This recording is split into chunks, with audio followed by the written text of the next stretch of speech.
इथे तुमच्या लाईनमध्ये कुठल्याही प्रकारचा गडबड गोंधळ झाला तर ते सांगतील कृपया त्याचा आदेशाचं पालन म्हणजे आदेश म्हणजे त्यांचं सांगण्याचं पालन करावं, जेणेकरून आपली ही मीटिंग जी आहे ती शांततेत पूर्ण पडेल आणि आपला आजचा जो काही इकडे ज्यासाठी आपण जमलेलो आहोत ते आपलं काम महत्त्वाचं पूर्ण पडेल. ठीक आहे, सगळ्यांना कळलंय? चालेल, धन्यवाद. भरपूर लांबून सगळे लोक आलात त्याबद्दल सगळ्या सभासदांच्याच वतीने आपले सगळ्यांचे आभार. आणि आपण मला असं वाटतं आभार व्यक्त करण्यापेक्षा आपल्या घरासाठी इथे आलोय एकत्र. त्यामुळे ह्याच्या पुढे तुम्ही ज्या वेळेला एकत्र आलात त्यावेळेला ह्या कमिटीला कुठे कुठे धावावं लागलं हे तुम्ही बघितलंय 2 दिवसामध्ये. आमच्या विरोधात कमिशनर ऑफ पोलीस असू देत, अजून कोणते पोलीस डिपार्टमेंट असू दे, वनराई पोलीस स्टेशन असू दे, सगळ्या ठिकाणी कंप्लेंट्स आणि ह्या सगळ्या गोष्टी टाकण्याचं काम हे आपल्या कमिटीने केलं.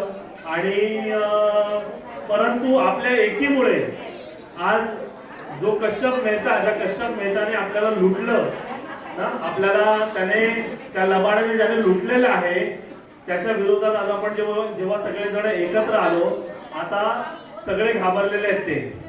त्यांना माहिती आहे ज्या क्षणी ही कमिटी निघेल त्या क्षणी कश्यप मेहताचा विषय इकडून संपणार आहे.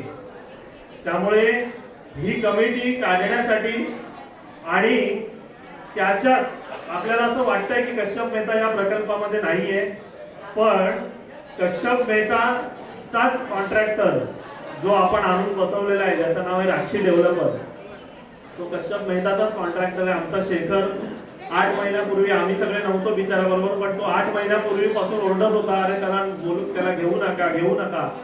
पण त्याला आपण GBR मध्ये सगळ्यांनी मान्यता दिली, त्याला आणलं. आणि कशा प्रकारे काय गोष्टी आपल्या कमिटीने ह्या सगळ्या गोष्टींमध्ये घडवलेल्या आहेत ते सगळं प्रेझेंटेशनच्या माध्यमातून तुम्हाला आम्ही सगळं दाखवणार आहोत, सगळा विषय. त्यामुळे सगळ्या गोष्टी आम्ही तयारीनिशी उतरलेलो आहे. त्याच्यामध्ये पुढची युवांची त्यांना असं वाटलं की हे युवा काय करणार आहेत, तर त्या पुढची रणनीती काय आहे हे सगळ्या गोष्टी तुम्हाला ह्या मीटिंग मध्ये कळणार आहेत. पण मीटिंग सुरुवात होण्यापूर्वी तुम्हाला सगळ्यांना विनंती आहे की काही विषय मी बोलणार आहे, काही विषय शेखर बोलणार आहे, काही विषय मेघा बोलणार आहे. जोपर्यंत आमचे विषय तुमच्यापर्यंत मांडून पूर्ण होत नाहीत तोपर्यंत आपण कोणीही प्रश्न विचारू नये किंवा प्रश्न विचारण्यासाठी हात वर करू नये. कारण जोपर्यंत आमचं बोलणं पूर्ण होत नाहीये आणि तोपर्यंत जर तुम्ही प्रश्न विचारले किंवा काही गडबड गोंधळ झाला तर आपल्याला जो पुढचा विषय आहे तो घेता येणार नाही. पहिला पूर्ण विषय आपला आपण समजून घेऊया काय विषय आहे, आणि तो विषय कंप्लीट झाल्यानंतर तुम्हाला जेवढे सगळे प्रश्न असतील ते प्रश्न आपण घ्यायला तयार आहोत. आणि ही जी मीटिंग आहे किंवा ह्याच्या पुढच्या ज्या मीटिंग्स आपल्या होतील त्याच्यामध्ये प्रत्येकाला बोलण्याचा अधिकार असेल आणि प्रश्न विचारण्याचा अधिकार असेल. त्याबद्दल तुम्ही निश्चिंत राहा. याच्या पुढे असं कधीच होणार नाही की काहीच लोक बोलतायत, काहीच लोकांना आतमध्ये सोडलं जातंय आणि बाकीच्यांना सोडलं जात नाहीये, बाकीच्यांना प्रश्न विचारले देऊ जात नाहीयेत. अशा प्रकारचा कोणताही विषय आपल्या तरी मीटिंग मध्ये होणार नाहीये. त्यामुळे त्याबाबतीत तुम्ही निश्चिंत राहा आणि लवकरात लवकर आपल्याला आपल्या घरामध्ये जायचंय आणि त्याची रणनीती काय आहे, काय गोष्टी करायच्यात आपल्याला, आणि आता आपण कशा प्रकारे सगळेजण फसलेलो आहोत हे सगळं आपण बोलणार आहोत. आणि मराठी आणि हिंदी आम्ही दोन्ही विषयामध्ये बोलू.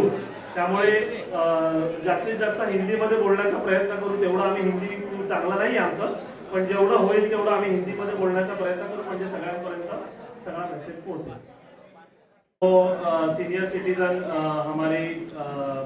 हमारे आजी हैं हीरा महाडिक, उनको मैं यहाँ पे निमंत्रित करता हूँ. उनके हस्ते हम गणपति जी और छत्रपति शिवाजी महाराज जी का पूजन करेंगे.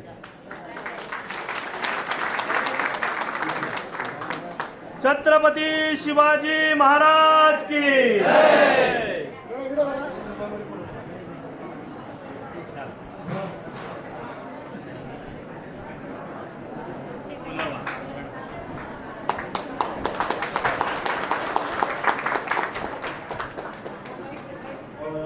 मेरे पापा इस त्रिमूर्ति के सभासद हैं.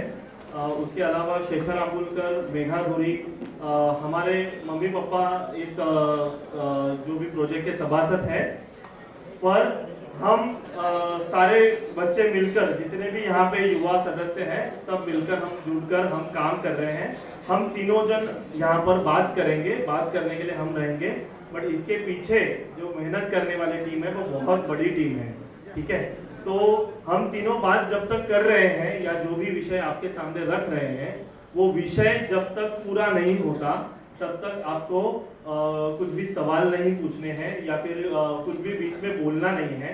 अगर किसी भी व्यक्ति ने किसी भी तरह से कोशिश की कि ये सभा ना हो या फिर कुछ गलत सलत सवाल पूछने की कोशिश की या फिर कुछ भी ऐसा किया जो असामाजिक तत्व से कारण से किया जा रहा है, तो उस पर्सन को हम प्यार से, हमारे जितने भी स्वयंसेवक है या सभासद है, हम बोलेंगे आप बाहर जाइए, क्योंकि हम जो मिले हैं वो हमारे हक के लिए मिले हैं, घर के लिए मिले हैं।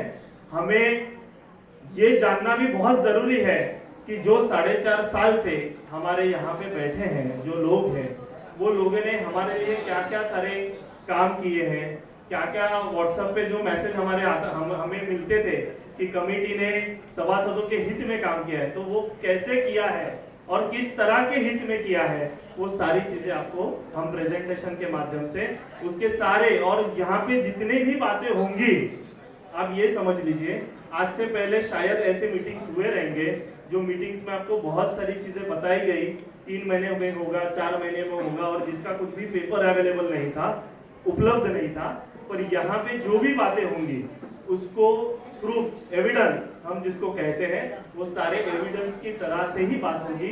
एविडेंस के विदाउट एविडेंस हम बात नहीं करेंगे ये मीटिंग में। तो ये कुछ नियम है।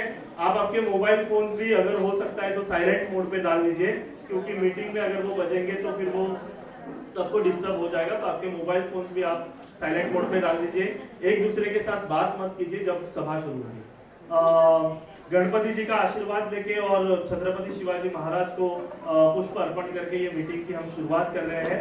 और मैं ये करता हूँ या ऐलान करता हूँ कि हमारे जो मेंबर हैं, हमारे जो त्रिमूर्ति के मेंबर हैं, प्रकाश पांडुरंग सोगम, इनको मैं आमंत्रित करता हूँ यहाँ पर।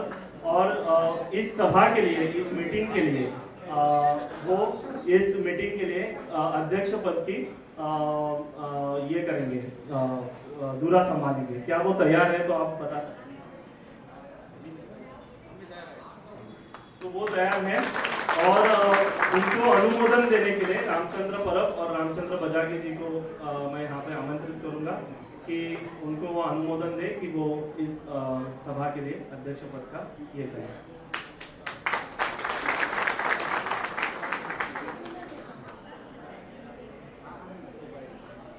अनुमोदन है इनके नाम पे।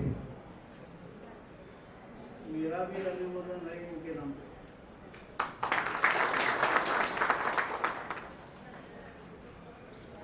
हमारे सभा के लिए अध्यक्ष तो हमने चुन लिए हैं। अभी हम मीटिंग की शुरुआत करेंगे और अभी थोड़ा सा हिस्ट्री में जाएंगे, इतिहास में जाएंगे कि ये प्रोजेक्ट की शुरुआत कैसे हुई, क्या सारी चीजें हुई, और धीरे धीरे आपको सारी चीजें हम बताते चलेंगे। तो अगर स्लम घोषित किया गया, जो भी हमारे जो 5-6 एरियाज है उनको स्लम घोषित किया गया 2006 में। उसकी वो लोकसत्ता के अखबार में उसकी इंफॉर्मेशन आई थी, वो इंफॉर्मेशन यहाँ पे है। हमारे यहाँ पे इंटरेस्ट लिया था और वहाँ पे वो काम करना चाहते थे। तो पहले रमेश अडवाणी जी के पास ये सारे विषय थे, उसके बाद उन्होंने उनकी कंपनी प्रवीण जैन नाम के किसी आदमी को भेज दी, ठीक है।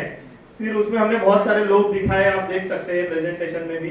तो रमेश अडवाणी थे और कोई था, प्रवीण जैन था, चिराग जैन था, कौन था क्या था हमें भी पता नहीं। तो इसके लिए ये है कि अडवाणी बिल्डर्स आए, फिर उन्होंने कुछ काम किया नहीं। Next slide. 2009 में जहां जो हमारी वार्ड लगने वाली थी आगे, और जो बिल्डर आए और जिन्होंने हमारी पूरी जिंदगी बर्बाद कर दी, वो बिल्डर की एंट्री हुई। काम करने के हेतु से ही आए थे, ऐसा नहीं है कि काम उनको करना नहीं था, काम करने के हेतु से ही आए थे।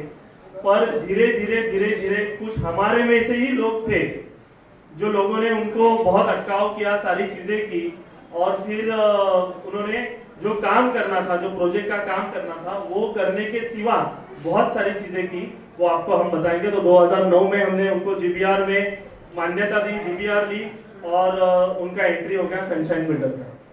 2010 में हमने ऑफिशियली अडवाणी बिल्डर्स को 13(2) मतलब जो एसआरए का नियम है, वो एसआरए के नियम के तहत उनकी मान्यता रद्द कर दी। तो 2010 में वो हमने किया। 2011 में एलओआई प्राप्त किया सनशाइन बिल्डर ने। सनशाइन बिल्डर की कैपेसिटी थी, सारी चीजें थी, उन्होंने एलओआई प्राप्त किया और अपना काम उन्होंने शुरुआत कर दी। नेक्स्ट, तो 2011 में जब ये सारा काम शुरू हुआ ना, तो अडवाणी बिल्डर के साथ मिलकर या फिर प्रवीण जी के साथ मिलकर हम कह सकते हैं, या फिर बहुत सारे लोगों ने बहुत सारी कोशिशें की कि ये प्रोजेक्ट अडवाणी जी के पास था तो सनशाइन के पास कैसे गया, ये गलत तरीके से किया गया। तो हमें ये सारे संबंध पता नहीं है कि वो संबंध उनके क्या थे क्या नहीं थे और किसके संबंध थे, वो भी हमें पता नहीं। हमें सिर्फ इतना पता है कुछ लोग थे कि जो ऐसा कुछ काम कर रहे थे। अभी किसी एक ने, जो आज हमारे कमेटी में बैठे हैं, उनका नाम है सुरेश गणपत मोरसकर, जो कमेटी के सदस्य हैं, उनका लेटर है मेरे हाथ में। उन्होंने कंप्लेंट डाली थी 2011 में कि किस तरह से ये जो काम है वो सनशाइन से छीनकर, ये अडवाणी से छीनकर ये सनशाइन के पास दिया गया और उसके सारे सबूत और ये बहुत सारी चीजें, बहुत सारा उसमें मेहनत किया गया और सुरेश मोरसकर जी ने ये कंप्लेंट डाली है। यहाँ पे आप देख सकते हैं उनका लेटर है। अगर किसी को कुछ शंका है, किसी को कुछ पूछना है, अगर उनको जानना है कि ये है या नहीं है, सही है या नहीं है या झूठ है, तो आप पूछ सकते हैं, आप ये पेपर ले सकते हैं, हमसे जानकारी ले सकते हैं, तो बिल्कुल कोई चिंता नहीं है। तो 2011 से मैं तो कहूंगा कि ये कमेटी 4.5 साल आई अपने पद पे, पर उसके पहले 2011 से जब ये प्रोजेक्ट शुरुआत हुआ तब से वो लोग मेहनत कर रहे थे। अब मेहनत किस लिए कर रहे थे वो सारी चीजें आपको आगे बताएंगे। हाईकोर्ट में कुछ लोगों ने पिटीशन डाली, हाईकोर्ट में भी पिटीशन आप देख सकते हैं। यहाँ पे महेश गणपत मोरसकर जी का नाम है, जो हमारे माननीय अध्यक्ष है, उनके नाम से हाईकोर्ट में भी ये मैटर गया था, कोंकण कोर्ट में भी ये मैटर गया था। तो हाईकोर्ट में भी कोशिश की गई कि ये जो सनशाइन ने जो काम किया है वो सही नहीं है, ठीक है। मतलब जो 7 साल आपको भाड़ा मिल रहा था या फिर जो आपका काम होने वाला था, ये सारी चीजें जो होने वाली थी, उसमें ये जो कंप्लेंट डालने वाले लोग थे उनके नाम आप अभी स्क्रीन पे देख रहे हो और इसका सारे चीजों का सबूत है, सबूत के साथ बात कर रहे हैं। अगर सबूत नहीं, और ये हमें बहुत लोगों ने बोला आपको किसने अधिकार दिया ये सारी चीजें बोलने के लिए, तो हमें भारत के संविधान ने अधिकार दिया है और हमें लोकशाही ने अधिकार दिया। तो जितने पेपर मिलेंगे और जितना कच्चा चिट्टा मिलेगा वो सब हम निकालेंगे और जनता के सामने रखेंगे, बस। उसके आगे फिर हमारे घर तोड़े गए 2011, 2012, 2013, ये सारे ईयर्स में हमारे घर तोड़े गए और वहां पे लिखा है demolition of our homes as well as trust. Trust मतलब विश्वास, घर नहीं तोड़े, हमारे विश्वास तोड़े गए। तो ये सारे चीजों का डिमोलिशन हो गया। जिस दिन हमने घर की चाबी उनके हाथ में दे दी तो कुछ लोगों को ऐसे लगने लगा कि ये सारी जगह उनके नाम पे कर दी हमने। तो ये डिमोलिशन शुरू हुआ, भाड़ा बांटना शुरू हुआ, सारी चीजें शुरू हुई। नेक्स्ट, 2011 से 2017 तक हमें भाड़ा मिल रहा था, सही बात है? यस, 2011 से 2017 तक हमें भाड़ा मिल रहा था। उसके बाद ये भाड़ा मिलना बंद हो गया, ये भाड़ा मिलना हमें बंद हो गया और आज तक भाड़ा नहीं मिला।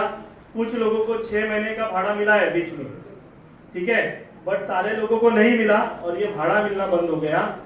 पर ये जो कश्यप मेहता जी है और ये जो सनशाइन कंपनी है, ये सनशाइन कंपनी ने क्या किया कि हमारे त्रिमूर्ति प्रोजेक्ट के नाम से वहां पे जगह पे उन्होंने आईसीआईसीआई प्रूडेंशियल बैंक से म्यूचुअल फंड एआईएफ करके वो कंपनी का नाम है, वहां से कर्जा उठाया। सिर्फ हमारे प्रोजेक्ट पे नहीं था, 4-5 और प्रोजेक्ट थे मिलकर 290 करोड़ का लगभग वो कर्जा था और वो कर्जा उठाया। अब ये कर्जा आप सुनो, ये कर्जा कंपनी के नाम से उठाया और कंपनी के शेयर्स के नाम से उठाया। बीएमसी कलेक्टर लैंड पे, हमारा लैंड आपको सबको पता है, हमारी जो जगह है वो बीएमसी और कलेक्टर की है, बराबर है, उसमें कोई प्राइवेट मालिक है नहीं अभी, आप सभी को पता है, राइट? हाँ, तो उसमें कोई भी प्राइवेट मालिक नहीं है, ये बीएमसी कलेक्टर लैंड है। वहां पे सेल की बिल्डिंग दिखा के ये कश्यप भाई ने वहां से कर्जा उठाया। कर्जा उठाने के बाद वो 290 करोड़ लगभग जितना था, अभी कर्जा उठाया तो इसी हिसाब से शायद उठाया होगा कि मुझे कर्जा तो फेडना ही नहीं है, मतलब उसका जो भुगतान है वो करना ही नहीं है। तो ये सारी चीजें की। उसके अलावा जो सेल की बिल्डिंग बनी भी नहीं थी, जो सेल की बिल्डिंग हमारे यहाँ पे बनी नहीं थी, वो सेल के बिल्डिंग पे उन्होंने अलग अलग एमओयू मतलब हम जो मेमोरेंडम ऑफ अंडरस्टैंडिंग कहते हैं, दो लोगों में जो करार होता है, वो सारे करार करके लोगों से पैसे लिए, दो लोगों से पैसे लिए। और ये प्रोजेक्ट की जो बर्बादी की शुरुआत है वो 2016 में हुई। पर अभी ये पॉइंट आया है, इसके लिए हम आपको कह रहे हैं, किसी भी बिल्डर के बाप की ये जगह नहीं है, जगह हमारे बाप की और हमारी ही है और ये हमारी ही रहेगी। तो जो कमेटी हमें ये कह रही है ना, आज तक जो कमेटी ने हमें कहा कि आपके जगह पे कर्जा है, आपके जगह पे कर्जा है, इसमें कोई विकासक नहीं आ सकता, कोई एंट्री नहीं ले सकता, तो ये बात याद रखिए, एनसीएलटी का मतलब है जो दो कंपनी होते हैं, जो दो कंपनी में झगड़ा होता है, वो झगड़ा मिटाने का काम ये एनसीएलटी कोर्ट करता है। उसमें आपका और हमारा कुछ संबंध नहीं है उसके आगे। अब ये जन जागृति की गई 2019 में, वो जन जागृति किस लिए की जा रही है, वीडियो जरा आप देखिए। एकाचा तर नंबर लागलाय, एकाचा लागायचा आहे, पण ते दोन्ही बाहेर पूर्ण इथून तिथपर्यंत लावणार। ही कमिटी पण लवकरात लवकर बाहेर जाणार आहे।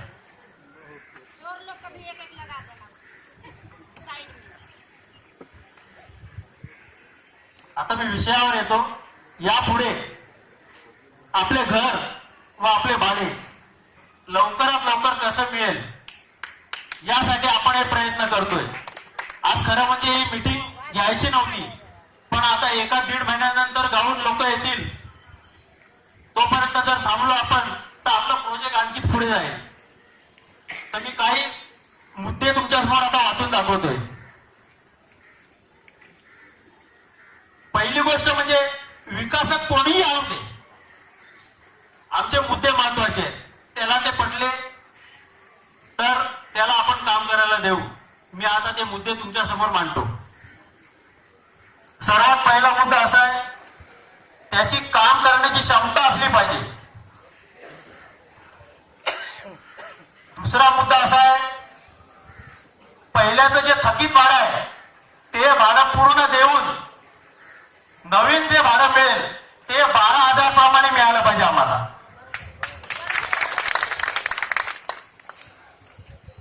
तिसरा मुद्दा, रेराचं रजिस्ट्रेशन करायला पाहिजे। रेरा हा कायदा आहे, या कायद्याअंतर्गत जर बिल्डरला आपण तिथे अडकवलं तर आपल्या जेवढे 90-95 जी काय घरं अपात्र राहिलीत, ही सर्व घरं त्याने पात्र करून द्यावेत। हे आमचे एवढे मुद्दे आहेत। आम्ही काय आवडवे काय आपण अपेक्षा केल्या नाहीत आणि आपल्याला ताणून धरून पण चालणार नाही, कारण आपण सध्या बेघर आहोत। विकासक भरपूर येतात आहे। आपल्याला वाटत असेल आता की हा गेला तर आता पुढे काय, विकासकांची काळजी करू नका। फक्त एकच आहे की त्याचा व्यवस्थित परिचय करून घेतल्याशिवाय, त्याची कॅपॅसिटी काय आहे ती बघितल्याशिवाय तो आपल्याला आपले जे काय मुद्दे आहेत ते त्याला जर मान्य असतील, त्याची कॅपॅसिटी करण्याची जर ताकद असेल तरच आपण त्या बिल्डरकडे हे प्रोजेक्ट देणार। की असं नाही की बाबा आला आणि चल बाबा 4 दिवसात हे करा आणि ते आता सर्व विसरून जायचं. त्या कमिटीने पण विसरायचं आणि त्या कमिटीवर जर कोण करत असेल तर त्याने पण विसरायचं. जे होणार 729 जी घरं आहेत त्या सभासदांसमोरच हे सर्व होणार. त्यामुळे आता जे काय करायचं आहे, ज्याला कोणाला करायचं आहे, कोणाकडे डेव्हलपर्स आहे, तर त्याने कायदेशीर मीटिंग लावावी, 729 समोर ते विषय मांडावे.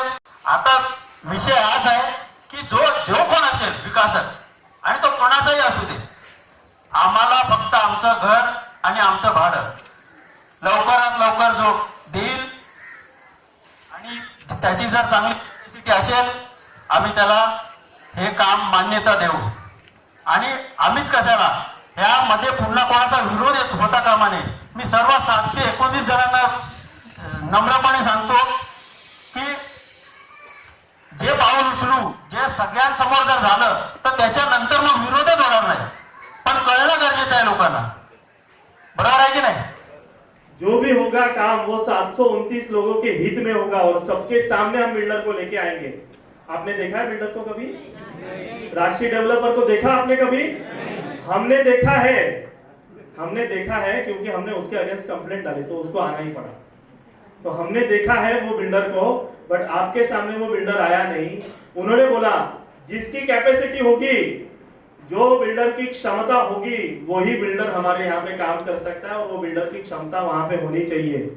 तो राक्षी डेवलपर की क्या कैपेसिटी है वो सारी चीजें आपको शेखर अभी थोड़ी देर में बताएगा कि वो क्या क्या, कितने बहुत बड़े बड़े उन्होंने बिल्डिंग्स बांधे हैं, कितने सारे के प्रोजेक्ट किए और कैसे मुंबई का नंबर 1 बिल्डर है. वो सारी चीजें आपको अभी शेखर थोड़ी देर में बताएगा. पर आप ये समझ लीजिए कि जो ये सारी बातें हो रही थी वो 2019 में, ये 2019 का जो साल है ना वो सत्ता आने से पहले का साल है. ठीक है, ये सत्ता आने से पहले का साल है, मतलब पहले की बातें हैं. जब सत्ता आ गई उसके बाद क्या क्या सारी चीजें हुई वो भी आपको एक वीडियो प्ले कर रहे हैं. दुसऱ्या गोष्टी, आता नवीन जी कमिटी असेल, जे कोणी नवीन जे मेंबर आता उभे राहतील त्यांना सर्वांचा एकजुटीने आपल्याला सपोर्ट असायला हवाय. त्याच्यामध्ये काही त्यांच्या जे कामं करण्याची जी पद्धत आहे ती प्रॉपर ट्रान्सपरन्सी असली पाहिजे. म्हणजे त्यांनी कुठलीही गोष्ट छुप्या रीतीने न करता सर्वांना विश्वासात घेऊन जे पण काय आहे ते डॉक्युमेंट वाईज, आपण ह्याच्या अगोदर फक्त आश्वासनांवर जाऊन आपण ह्या सर्व विश्वास ठेवला होता. पण ह्याच्या पुढे आपल्याला डॉक्युमेंटरी पूर्ण करून डॉक्युमेंटरी जे पण म्हणजे जे लिगल डॉक्युमेंट असतील त्यानुसार आपल्याला करायला लागतील. आणि आपल्याला त्यांच्यावर विश्वास नक्कीच ठेवायला लागेल. कारण की ह्याच्या अगोदर जे कमिटी मेंबर होते, जे कोणी जे आपल्याला आपल्या वतीने काम करत होते, जे मान्यवर, त्यांनी बोलतात ना गंगेमध्ये हात धुतल्याप्रमाणे भरपूर त्यांचे हात धुवून घेतलेली आहे. पण मी आता नवीन कमिटीला अशीच विनंती करेन की त्यांनी स्वतःचा फायदा न बघता गरिबांचा, आपल्यासारख्या गोर गरिबांचा म्हणजे त्यांच्यावरती. तो ये और एक कुछ थे वहां पे उपलब्ध थे. उन्होंने नई कमिटी ने कैसे काम करना चाहिए वो मीटिंग में उन्होंने बताया था. ये 2019 की मीटिंग है और ये सारी उसमें बातें हुई. उसके बाद 2019 के बाद जो इलेक्शन हुई कमेटी की, आपको सभी को पता है. और तभी सारे लोग वहां पे इकट्ठा हो गए, सारे लोगों ने मतदान किया कि जुने पुराने लोग काम नहीं कर पाए तो हम कोशिश करेंगे कि अभी नई कमेटी आएगी और नई कमेटी काम करेगी. और बहुत सारी चीजें हुई. 2019 में इन्होंने एसआरए में कंप्लेंट भी डाली कि भाड़ा हमें नहीं मिल रहा था. बराबर ना, यही लोगों ने कंप्लेंट डाली. अच्छा काम किया था, हम ये नहीं कहेंगे कि वो बुरा काम था. यही कमेटी के जो लोग थे, सुरेश जी, महेश जी हैं, बाकी सारे जो लोग हैं उनके साथ काम करने वाले, उन्होंने 2019 में कंप्लेंट डाली थी सनशाइन के विरोध में. वो कमेटी आने से पहले डाली थी. ठीक है. और 2019 में जो 13/2 की कार्यवाही हुई वहां से सनशाइन को एसआरए से हटाया गया. और वहां से अगर सुरेश जी, महेश जी और इनकी जो भी टीम है, जो भी कमेटी मेंबर्स हैं, इन्होंने अगर नया बिल्डर लाके यहाँ पे काम करते थे तो आज हम हमारे घर पे जाते थे, घर पे रहते थे, आज घर में होते थे हम लोग. पर ये सारी चीजें ना करते हुए उन्होंने 2019 के आगे से अगर हम बोल सकते 2019 में उनके ये सारी चीजें आई और 2019 से 2021 तक हमें ये बताया गया कि कोर्ट की ऑर्डर आ रही है, 25 तारीख को आएगी, 15 तारीख को आएगी, 20 तारीख को आएगी, नेक्स्ट डेट दिए, ये सब सबको बताया गया था। अभी वो कोर्ट की जो ऑर्डर थी या जो कोर्ट के लिए आप इंतजार कर रहे थे ना, वो कोर्ट से आपका कुछ लेना देना था ही नहीं। वो था एनसीएलटी कोर्ट, जिसके बारे में मैंने जिक्र किया। जो दो कंपनी का झगड़ा होता है और वो जो दो कंपनी का झगड़ा सॉर्ट करने का काम करता है, वो एनसीएलटी कोर्ट से आपसे कुछ भी संबंध नहीं था। सिर्फ आप इंतजार करते रहे क्योंकि आपको पता नहीं था इसमें क्या कानूनी कार्यवाही है, क्या सारी चीजें। अरे आपके जगह पे लोन लिया है, उसका लोन का केस चालू है, एनसीएलटी में सारे लोग हैं, ऐसे वैसे। 2019 में जो बिल्डर को निकाला गया, जिस बिल्डर को 13-2 करके यही लोगों ने जो निकाला गया, उसी बिल्डर को ये जो लेटर्स यहाँ पे है, हमारे पास लेटर्स है, लेटर्स आप चेक कर सकते हैं। यही लोगों ने 2020 में लाया है, 2020 में दिया है वो लेटर, 2020 का लेटर है ना, हाँ। 16 दिसंबर 2020 को नंदीवर्धन नाम का एक बिल्डर इनके पास आया, एनसीएलटी कोर्ट के मैटर में आया। और ये एनसीएलटी का मैटर किसके साथ था? कश्यप मेहता का था, बराबर है ना। और वो कश्यप मेहता उसने पैसा डुबाया था बैंक का, बैंक और कश्यप मेहता देख लेती थी। बट ये लोगों ने आपके नाम से आपने जो उनपे विश्वास रखा, आपने जो उनको सिग्नेचर्स दिए या फिर आपने जी दिया, आपने उनको चुन के दिया, उस विश्वास पे ये जो लेटर आप देख रहे हैं ना त्रिमूर्ति के नाम का, वो लेटर नंदीवर्धन के नाम से 16 तारीख को लेटर आया है। और हमारे प्रिय कृष्ण कुमल जी ने 18 दिसंबर 2020 को उसको मान्यता दी और तभी से कश्यप मेहता की फिर से ये प्रोजेक्ट में एंट्री हुई। ये बात समझ लीजिए आप। और इसके बारे में आपको पूछा था क्या? जनरल मीटिंग ली थी क्या 2020 में, जब नंदीवर्धन की अपॉइंटमेंट लेने वाले थे? जब उनको नंदीवर्धन की अपॉइंटमेंट की, जब आपको उन्होंने पूछा भी नहीं कि अरे आपके बिहाफ पे हम एक लेटर दिख रहे हैं और वो लेटर से एनसीएलटी कोर्ट की इसमें एंट्री होने वाली है, आपको पूछा भी नहीं। ये सारा चीजें किसके लिए की गई? जिस बिल्डर को 2019 में निकाला गया था, उसी बिल्डर के लिए 2000 जब वो चुन के आए तो शायद प्यार आ गया। जिस कश्यप भाई को इस प्रोजेक्ट से निकाला गया, उसी कश्यप भाई के कंपनी को बचाने के लिए नंदीवर्धन नाम के बिल्डर को यहाँ पे लाया गया। अभी ये नंदीवर्धन का भी किस्सा सुनो आप। ये जो नंदीवर्धन बिल्डर लाया, हमें इन्होंने सारे मीटिंग्स में, जितने मीटिंग्स में थे, जब तक हमारे पास ये कागजात नहीं थे ना, तब तक हमें वो बोल रहे थे कि नंदीवर्धन बिल्डर एनसीएलटी के माध्यम से आया और हमें ये पता नहीं था कि ये कौन है, बिल्डर क्या है। हमें लगा अच्छा बिल्डर है, बहुत अच्छा काम करेगा सब, ऐसा कुछ भी नहीं था। ये 16 दिसंबर को जो लेटर आया ना, वो लेटर पे चेतन प्रवीण जैन इस इंसान की सिग्नेचर है। जो प्रवीण जैन अडवाणी के वक्त वहां पे था, जिसने कंपनी की सारी मान्यता ली थी अडवाणी की, वही बिल्डर को, वही आदमी को इन्होंने फिर से एनसीएलटी कोर्ट के माध्यम से हमारे ऊपर थोपा और ये 2020 में किया गया। आपको ये पता था क्या? आपके साथ जनरल मीटिंग हुई थी? नहीं हुई थी। और आपको ये पता भी नहीं था। नेक्स्ट। और ये जिसको भी ऐसा सवाल है, जिसको भी ये कागजात देखने हैं ना, सारे कागजात हमारे पास है और ये मीटिंग होने के बाद सारे कागजात आपको व्हाट्सएप पे आपको मिलेंगे कि कैसी तरह से आपको फंसाया गया। अभी 2021 में 2011 से 2013 तक जो कश्यप भाई की कंपनी अच्छी नहीं थी, जो कश्यप भाई अच्छे नहीं थे, वो अचानक अच्छे हो गए। क्या हो गया समझ में नहीं आ रहा है। एकदम अच्छे हो गए कश्यप भाई, एकदम अच्छे हो गए। तो ये मालाड पुलिस स्टेशन का जवाब है, ठीक है, जो मैं पढ़ नहीं पाऊंगा यहां से।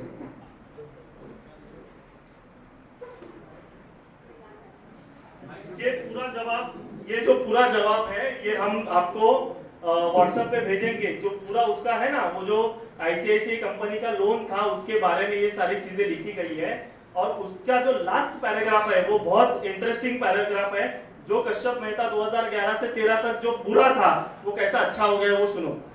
त्या दरम्यान श्री कश्यप मेहता, ये महेश मोरस्कर जी का बयान है, मालाड पुलिस स्टेशन का बयान है। ये बयान आपको व्हाट्सएप पे मिल जाएगा, आज आपके व्हाट्सएप पे आ जाएगा, बिल्कुल चिंता मत कीजिए। त्या दरम्यान श्री कश्यप मेहता त्यांनी दुसऱ्या एका विकासकाबरोबर आमच्या प्रोजेक्ट संदर्भात बोलणी करून आमचा प्रोजेक्ट वाचवला। सुनो, 2021 में प्रोजेक्ट बचाया, किसने बचाया? कश्यप मेहता जी ने बचाया, ऐसे लिखा गया उसमें।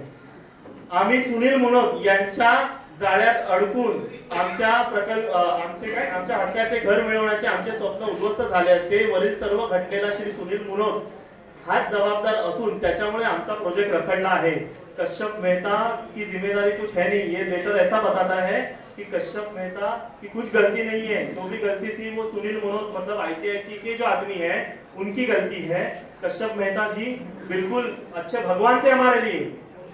2011 से 2013 में भगवान नहीं थे, 2019 तक, बट 2019 में सत्ता में आने के बाद वो बहुत अच्छे बन गए। तो माझ्या वरील जबाब काय संगणकावर मराठीतून टंकलिखित केला असून तो मी वाचून पाहिला असता तो माझ्या सांगण्याप्रमाणे बरोबर आणि खरा आहे और वहां पे महेश मोरस्कर जी का साइन है। तो ये सारी चीजें कैसे की गई, आपको ये जवाब कभी पता था? मालाड पुलिस स्टेशन का कभी ग्रुप में डाला था? जो पारदर्शक कमेटी है, जो हमारी पारदर्शक कमेटी है, जो सारी चीजें आपको बताती है, ये जवाब आपको पता था क्या? हाँ, तो ये आप देख लीजिए और आपके ग्रुप पे भी आ जाएगा। और जिसको कुछ शंका है, जिसको कुछ सवाल है, जिसको कुछ बात करनी है, जिसको अभी भी कहना ये है, जिसका अभी भी ये कहना है कि वो एनसीएलटी का लोन है हमारे पास, तो ये प्रोजेक्ट कैसे होगा, तो वो सारी चीजों के जवाब देने की ताकत आपके बेटों में है। तो आप बिल्कुल चिंता मत कीजिए, यहाँ पे हम हैं और हम हमारी जगह नहीं छोड़ेंगे।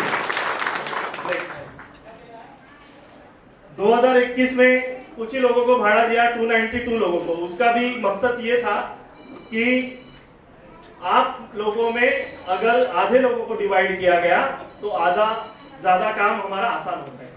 तो बिल्डर लॉबी का यही काम होता है, बट तभी कमिटी को हमारे साथ खड़ा रहना बहुत जरूरी होता है। नेक्स्ट, अभी 2023 में जब नंदीवर्धन ने काम नहीं किया तो नंदीवर्धन की नियुक्ति इन्होंने रद्द कर दी। अभी नंदीवर्धन और ये चेतन जैन इन्होंने सनशाइन ये कंपनी खरीद ली है, ठीक है, बट वो जो लोन लिया है, जो भी कर्जा लिया है, वो कश्यप मेहता जी के ऊपर है और कश्यप मेहता जी या फिर चेतन जैन रहेंगे या जो भी उनका जो भी रहेगा वो उनको भरना पड़ेगा। वो उनकी बैंक उनकी प्रॉपर्टी जब्त करे या कुछ भी करे, कुछ भी कर सकती है, बैंक हमारे जगह पे कब्जा नहीं कर सकती, बिल्कुल निश्चित रहिए। तो इन्होंने ये सब कार्यवाही की, 13(2) की, 13(2) की कार्यवाही, मतलब बिल्डर को यहाँ से हटाने की कार्यवाही की और उसमें सारी चीजें कही गई। ये 13(2) के ऑर्डर में, ये 13(2) के ऑर्डर में ऐसे लिखा गया है, ये ऑर्डर भी हम आपको ग्रुप पे भेजेंगे। जो भी पेपर यहाँ पे दिखा रहे हैं सारे पेपर भेजेंगे और जो पेपर आपको नहीं मिलेगा ना, आप हमें पर्सनल पे मैसेज कर दीजिए बिल्कुल कि ये पेपर मुझे नहीं मिला, दूसरे क्षण पे आपको व्हाट्सएप पे आपको वो मिल जाएगा। तो 13(2) की जो कार्यवाही हुई उसमें यहाँ पे ये लिखा गया है कि जो भी सनशाइन ने खर्चा किया है ये प्रोजेक्ट में, जो भी नया बिल्डर आएगा, जो नया डेवलपर आएगा, उसको वो खर्चा उसका देना पड़ेगा। मतलब आपके 7 साल का जो भाड़ा उसने नहीं दिया उससे कुछ मतलब नहीं है। ऑर्डर क्या कहती है? जो सनशाइन ने ये प्रोजेक्ट में खर्चा किया गया है वो उसको मिलना चाहिए। तो हम अभी यहाँ पे ये ऐलान करेंगे कि नया डेवलपर, हमें तो पता है कि पुराना भाड़ा मिलना बहुत मुश्किल है हमारे लिए, पर हम ये बिल्कुल कोशिश करेंगे कि ये कश्यप मेहता को अगर पैसा मिलने वाला है तो हमें हमारा 71 करोड़, जो भी 71 करोड़ का भाड़ा है वो भी मिलना चाहिए। और उसके लिए हम भी जहां पे जितने भी कोर्ट्स में जाना पड़े वहां पे जाएंगे और रास्ते में भी उतरेंगे। अभी ये कश्यप मेहता को बचाने वाले अगर हमारे घर वाले हैं, ये कश्यप मेहता जी को बचाने वाले अगर ये घर वाले हैं, तो घर वालों को भी बाहर का रास्ता, क्योंकि महाभारत जब हुआ था तो घर वाले ही सामने थे, बट जब अर्जुन ने सारे शस्त्र डाल दिए तब श्री कृष्ण ने कहा कि यहाँ पे तुम्हारा कर्म है कि उनसे तुम लड़ो और उनको हरा दो या फिर उनके साथ ये करो, तो हम वही कर्म है, हमारा कर्म है और हम सबका कर्म है और सारे लोग मिलकर ये कश्यप मेहता को यहाँ से भगाएंगे। क्या किया था उस दिन आपने, याद है? नेक्स्ट नेक्स्ट ये देखिए क्या हुआ था उस दिन, अभी दिखा रहे हैं अभी। नेक्स्ट ये दिख रहे रहेंगे कुछ लोग हाथ ऊपर करके, शायद ये आप ही लोग हो, ठीक है? इसलिए 8 महीने से ये बिल्डर आने के 2 महीने पहले से चिल्ला चिल्ला कर कह रहे थे हम, कुछ 3-4 सदस्य थे, चिल्ला चिल्ला कर कह रहे थे ये बिल्डर काम नहीं कर सकता। चलिए आप ये कमेटी वालों ने आपके दिमाग पर जो भी डाला हुआ था शायद ये अभी खुल चुका है, जो ताला डाला हुआ था वो ताला खुल चुका है, वो चाबी अभी मिल गई है हमें। तो अभी ये अभी देख लीजिए कि जिसको हमारे मत्थे पे मारा हुआ है ये राक्षी विकासक, ये कमेटी ने जो कह रहे थे जब कमेटी में आने से पहले कि हम हमारे लाइन में 50 बिल्डर खड़े, हम उनका बैंक बैलेंस चेक करेंगे और उसके बाद ही उसको यहाँ पे एंट्री देंगे। तो देखिए ये राक्षी डेवलपर कितने पानी में है, ठीक है? नेक्स्ट, राक्षी ओशियानिक एलएलपी कौन है? क्या ये विकासक आपका प्रकल्प पूरा कर सकता है? कौन है ये राक्षी विकासक? क्या ये प्रकल्प पूरा कर सकता है? अगर आपको अभी भी नहीं पता तो आगे आगे पता चल जाएगा। नेक्स्ट, राक्षी ओशियानिक एलएलपी, ठीक है? ये यहाँ पे एक फोटो दिख रहा रहेगा, विले पार्ले में मैं खुद अकेला जाके आया था उनके ऑफिस पे। ये उनका वहां पे विले पार्ले में हाईवे पे ना एक ऑफिस है, छोटा ही ऑफिस है, ज्यादा बड़ा नहीं है। हमारा प्रकल्प बहुत बड़ा है, उनका ऑफिस बहुत छोटा है, 4-5 ही लोग दिखे काम करते हुए और वो पकड़ के, ठीक है? तो चलिए, तो उनकी स्थापना कब हुई? उनकी स्थापना हुई 27 सितंबर 2021, 3 साल पहले उनकी स्थापना हुई। अभी ये 3 साल पहले स्थापना हुए कंपनी के साथ अगर आप जाने चाहते हो इतना बड़ा प्रकल्प, ठीक है, तो वो कमेटी की मतलब वो बचपना ही है कि इतनी 3 साल बने खाली कंपनी को बने हुए और इन्होंने उनके साथ बना लिया संबंध। तो आगे मालूम पड़ेगा ये किसकी कंपनी है और ये क्यों बनाई गई शायद, ठीक है? क्योंकि 2021 में ही यहाँ पे किसी और का निकलना चालू हुआ था। 2021 में नंदीवर्धन का धीरे धीरे निकलना चालू हुआ था और 2021 में ये कंपनी बनी थी, ठीक है? आगे, क्या आपको मूल कंपनी का नाम मालूम है? ये राक्षी विकासक है, राक्षी ओशियानिक एलएलपी, जिसके लिए आपने हाथ ऊपर किए थे, उनकी मूल कंपनी का नाम पता है क्या आपको? नेक्स्ट, राक्षी डेवलपर्स, ये है उनके मूल कंपनी का नाम। और ये राक्षी डेवलपर्स है कौन, आपको पता है? नहीं? तो आगे देखते हैं। चलिए, अभी इनकी स्थापना हुई थी 16 मई 2007 को। तो सोचिए 2007 को स्थापना हुई थी। उनके ऑफिशियल वेबसाइट पे अगर आप जाओगे राक्षी ओशियानिक के, तो इन्होंने कहा है कि हम लोग पिछले 40 साल से इस कंस्ट्रक्शन के बिजनेस में है। चलो जाने दो, 40 साल तो छोड़ो, इन्होंने जब इनकी कंपनी रजिस्टर की तब से हम पकड़ लेते, जाने दो। इन्होंने कंपनी रजिस्टर की है 2007 में। वो ऑफिस सेम ही है, अलग अलग इंसान है, ऑफिस सेम ही है, इसके लिए वही फोटो है, ठीक है? उनका भी ऑफिस वही है। और उनके जो डायरेक्टर है वो है गणेश गोरे और राजेश शेट्टी, राक्षी डेवलपर्स के, और राक्षी ओशियानिक एलएलपी के गणेश गोरे और अग्रवाल, ये 2 पार्टनर है। तो चलो राक्षी डेवलपर्स के ऊपर आते हैं। 2007 में इन्होंने खुद की कंपनी स्थापन की। खुद की कंपनी स्थापन करने के बाद आप मुझे बताइए इन्होंने आज तक कितनी बिल्डिंग बांधी? आपको कितना लगता है? कोई भी हाथ ऊपर करके कोई भी जवाब दे सकता है। 2007 से अभी लेकर कितना साल हो चुके हैं? शायद 18 साल हो चुके हैं, 17-18 साल। इतने सालों में इन्होंने कितनी बिल्डिंग बांधी हुई हमें तो पता है, आपको पता है? मुझे लगता है 10 तो बांधे, 10 तो बांधी होनी चाहिए। चलो जाने दो, 5 तो बांधी होनी चाहिए। सही बात है कि नहीं? कितनी बांधी होनी चाहिए? ठीक है, अभी मालूम पड़ेगा आपको उन्होंने कितनी बिल्डिंग बनाई। नेक्स्ट, बाद में। क्या आपको मालूम है कि राक्षी ओशियानिक एलएलपी और राक्षी डेवलपर्स ने मुंबई में कितने प्रकल्प पूर्ण किए हैं? ऐसे नहीं कि मैंने हाथ में लिए, हाथ में तो वैसे भी कश्यप मेहता ने ले ही लिया था हमारा प्रोजेक्ट, पूर्ण किया क्या? नहीं ना। हमें घर मिले क्या? नहीं ना। तो क्या है, प्रकल्प पूर्ण होना उसको सबसे ज्यादा महत्व है, प्रकल्प कर रहे हैं उसको महत्व नहीं है। घर बनने के बाद भी कई लोग घर पे पैर नहीं रख सकते, कई केसेस ऐसे है बंबई में, ठीक है। तो वो देखते हैं कितने प्रकल्प पूर्ण किए। नेक्स्ट क्या लिखा है? 0। नेक्स्ट बटन का, और देखो हंस रहा है बेचारा ये लड़का ठीक है। ये राक्षी ओशनिक या राक्षी डेवलपर पिछले 17 सालों से ये कहते हैं हमने कंपनी रजिस्टर की है, और ये 40 साल से उनके वेबसाइट पे कहते हैं कि हम 40 साल से ये बिल्डिंग बांधते हैं बंबई शहर में, तो इनका एक भी प्रकल्प पूर्ण नहीं है। ऐसे बिल्डर को आपने हाथ ऊपर करके यहाँ पे अपने गर्दन पे बिठाया हुआ है। ये सब देखना हमारी जिम्मेदारी थी। जब ये 22 अगस्त 2023 का काला दिन, ये काला दिन ही है जो तुम्हारे जिंदगी में आया हुआ था इन सभासदों के, वो एक नई आशा की किरण लेके आया था। आप अगर उसमें हाथ उठाकर कहते कि हमें ये विकासक नहीं चाहिए, ये इसकी कैपेसिटी नहीं है, तो वो बिल्डर नहीं आता। 10 महीने आपके चले गए, 15,000 महीने का हिसाब लगा लो, 1.5 लाख रुपया आपके जेब से चला गया पिछले 10 महीने में। 1.5 लाख रुपया कोई बिल्डर आके देने नहीं वाला है तुमको, खुद के जेब से गया हुआ है पैसा। अभी 7 साल से भर ही रहे हैं हम लोग, और ये 1 साल का ये राक्षी विकासक ने पूरा हमारे साथ टाइम पास किया है। आगे एक ही प्रकल्प, अच्छा तो ये जो एक प्रकल्प है उनका, जो मैंने खुद देख के आया, जब मैं वो गणेश गोरे थे उनसे मिल के आया, तो उनका एक प्रकल्प है जो चल रहा था। वो प्रकल्प में 2014 में उन्होंने हाथ डाला है। कौन से साल में? 2014 में।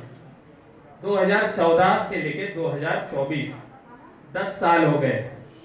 अभी तक वहां पे बिल्डिंग बन चुकी है पर लोग अंदर जा नहीं चुके, ठीक है। वो एक ही प्रकल्प, और जो सेल वाली है वो तो अभी भी चल ही रही है। वो कब कब कब पूरी होगी, वो सेल वालों को कब देंगे वो पता ही नहीं है। पैसा ही नहीं है, मार्केट में कोई खड़ा ही करता नहीं है इनको, ठीक है। तो ये 10 साल में एक भी बिल्डिंग बांधी नहीं है। वो एक बिल्डिंग वो बांध ही रहे हैं। और अच्छा, वो झोपड़ी की इतनी भी बड़ी नहीं थी, शायद वो 250 से 300 झोपड़ी धारक खाली उधर थे, और हम कितने हैं? 729, मतलब 3 गुना। तो शायद इसको 10 साल लगा, तो हम लोग अभी 30 के हैं, हम लोग 60 तक होने तक शायद ये बांध देगा। सही बात है ना? ये 60 तक होने तक ये शायद हमारी बिल्डिंग बांध देगा, और फिर देखिए कितनी आपकी पुश्तें आती है और बाद में वो वहां पे जाती है, ठीक है। आगे इसे देखिए, ये शायद बिल्डिंग दिख रही है आपको, काम चालू है, बस वही एक ही बिल्डिंग है। 17 सालों में उन्होंने इतना ही ये किया है, अचीव किया है ये राक्षी डेवलपर ने।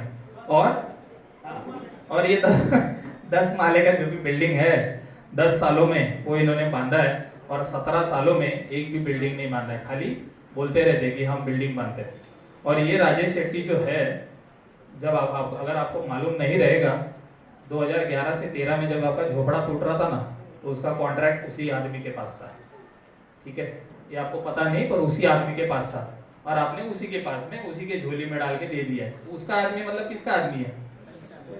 कश्यप मेहता का ना, सीधी बात है। इतना तो आप बच्चे नहीं हो और आपको समझ सकता है। आगे अब देखिए, राक्षी विकासक के सनशाइन कंपनी के साथ वाले संबंध, ठीक है। अब ये सनशाइन ने तो डुबाया, तो आपको चाहिए क्या कि सनशाइन के साथ जो हो या फिर उसके साथ जो बैठता उठता हो उसके साथ हम प्रकल्प करें?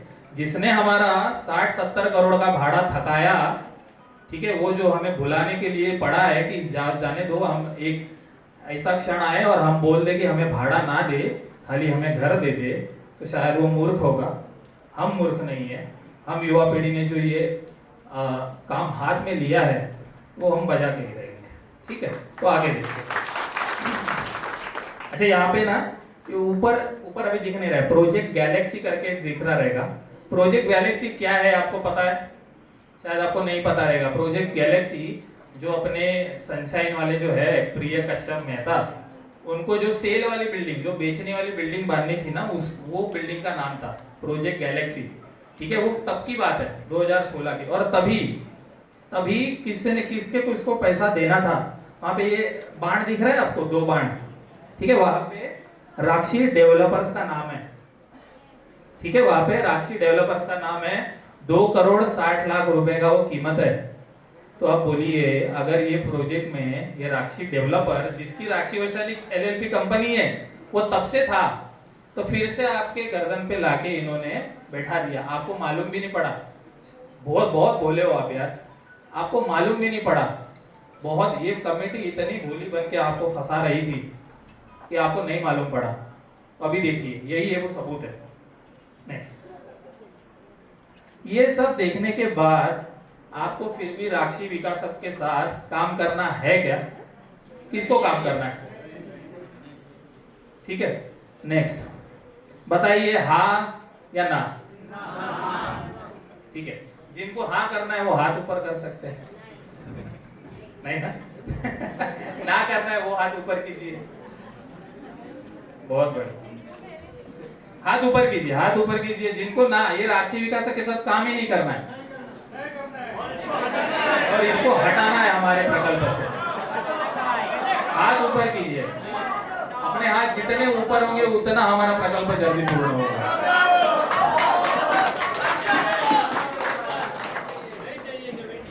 देखिए ये सारी चीजें ना ऑनलाइन जो भी है हमने ढूंढ के निकाली और आपके सामने आपके पक्ष में रखी। तो आप अभी आप समझदार हो और आपको समझदारी से आगे भी काम करना है और ये कमेटी और ये विकासक को यहाँ से उखाड़ कर फेंकना है। धन्यवाद। अभी एसआरए में जो हमने कार्यवाही की, हमारे रणरागिणी मेघा धोरी आपको बताएगी, क्योंकि उसने मुझे ऐसा लगता है कि पैसे के मतलब जब पैसा बिल्डर डालता है या फिर जहाँ पे भी पैसे की लेन देन होती है वहाँ पे काम बहुत रुकता है। और मुझे ऐसा लगता है गणपति बप्पा के दया से और परमेश्वर भगवंत के सहाय से आज हम जहाँ तक पहुँचे हैं उसमें लड़की का बहुत ज़्यादा योगदान है। उसके लिए जोरदार तालियां बजाइए। जब तक एसआरए के ऑफिसर नोटिस हाथ में नहीं देते, 2 बजे बच्ची वहां पे जाती है और जब तक नोटिस हाथ में नहीं देते 7 बजे तक वो वहां पे रुकी रहती है। और ऐसे काम अगर हम लोग करेंगे या फिर ऐसे हमारे प्रोजेक्ट के लिए मेहनत करेंगे तो मुझे ऐसा लगता है कि 3 साल में हम बिल्कुल हमारे घर में जाने वाले हैं। तो मेरा मेरी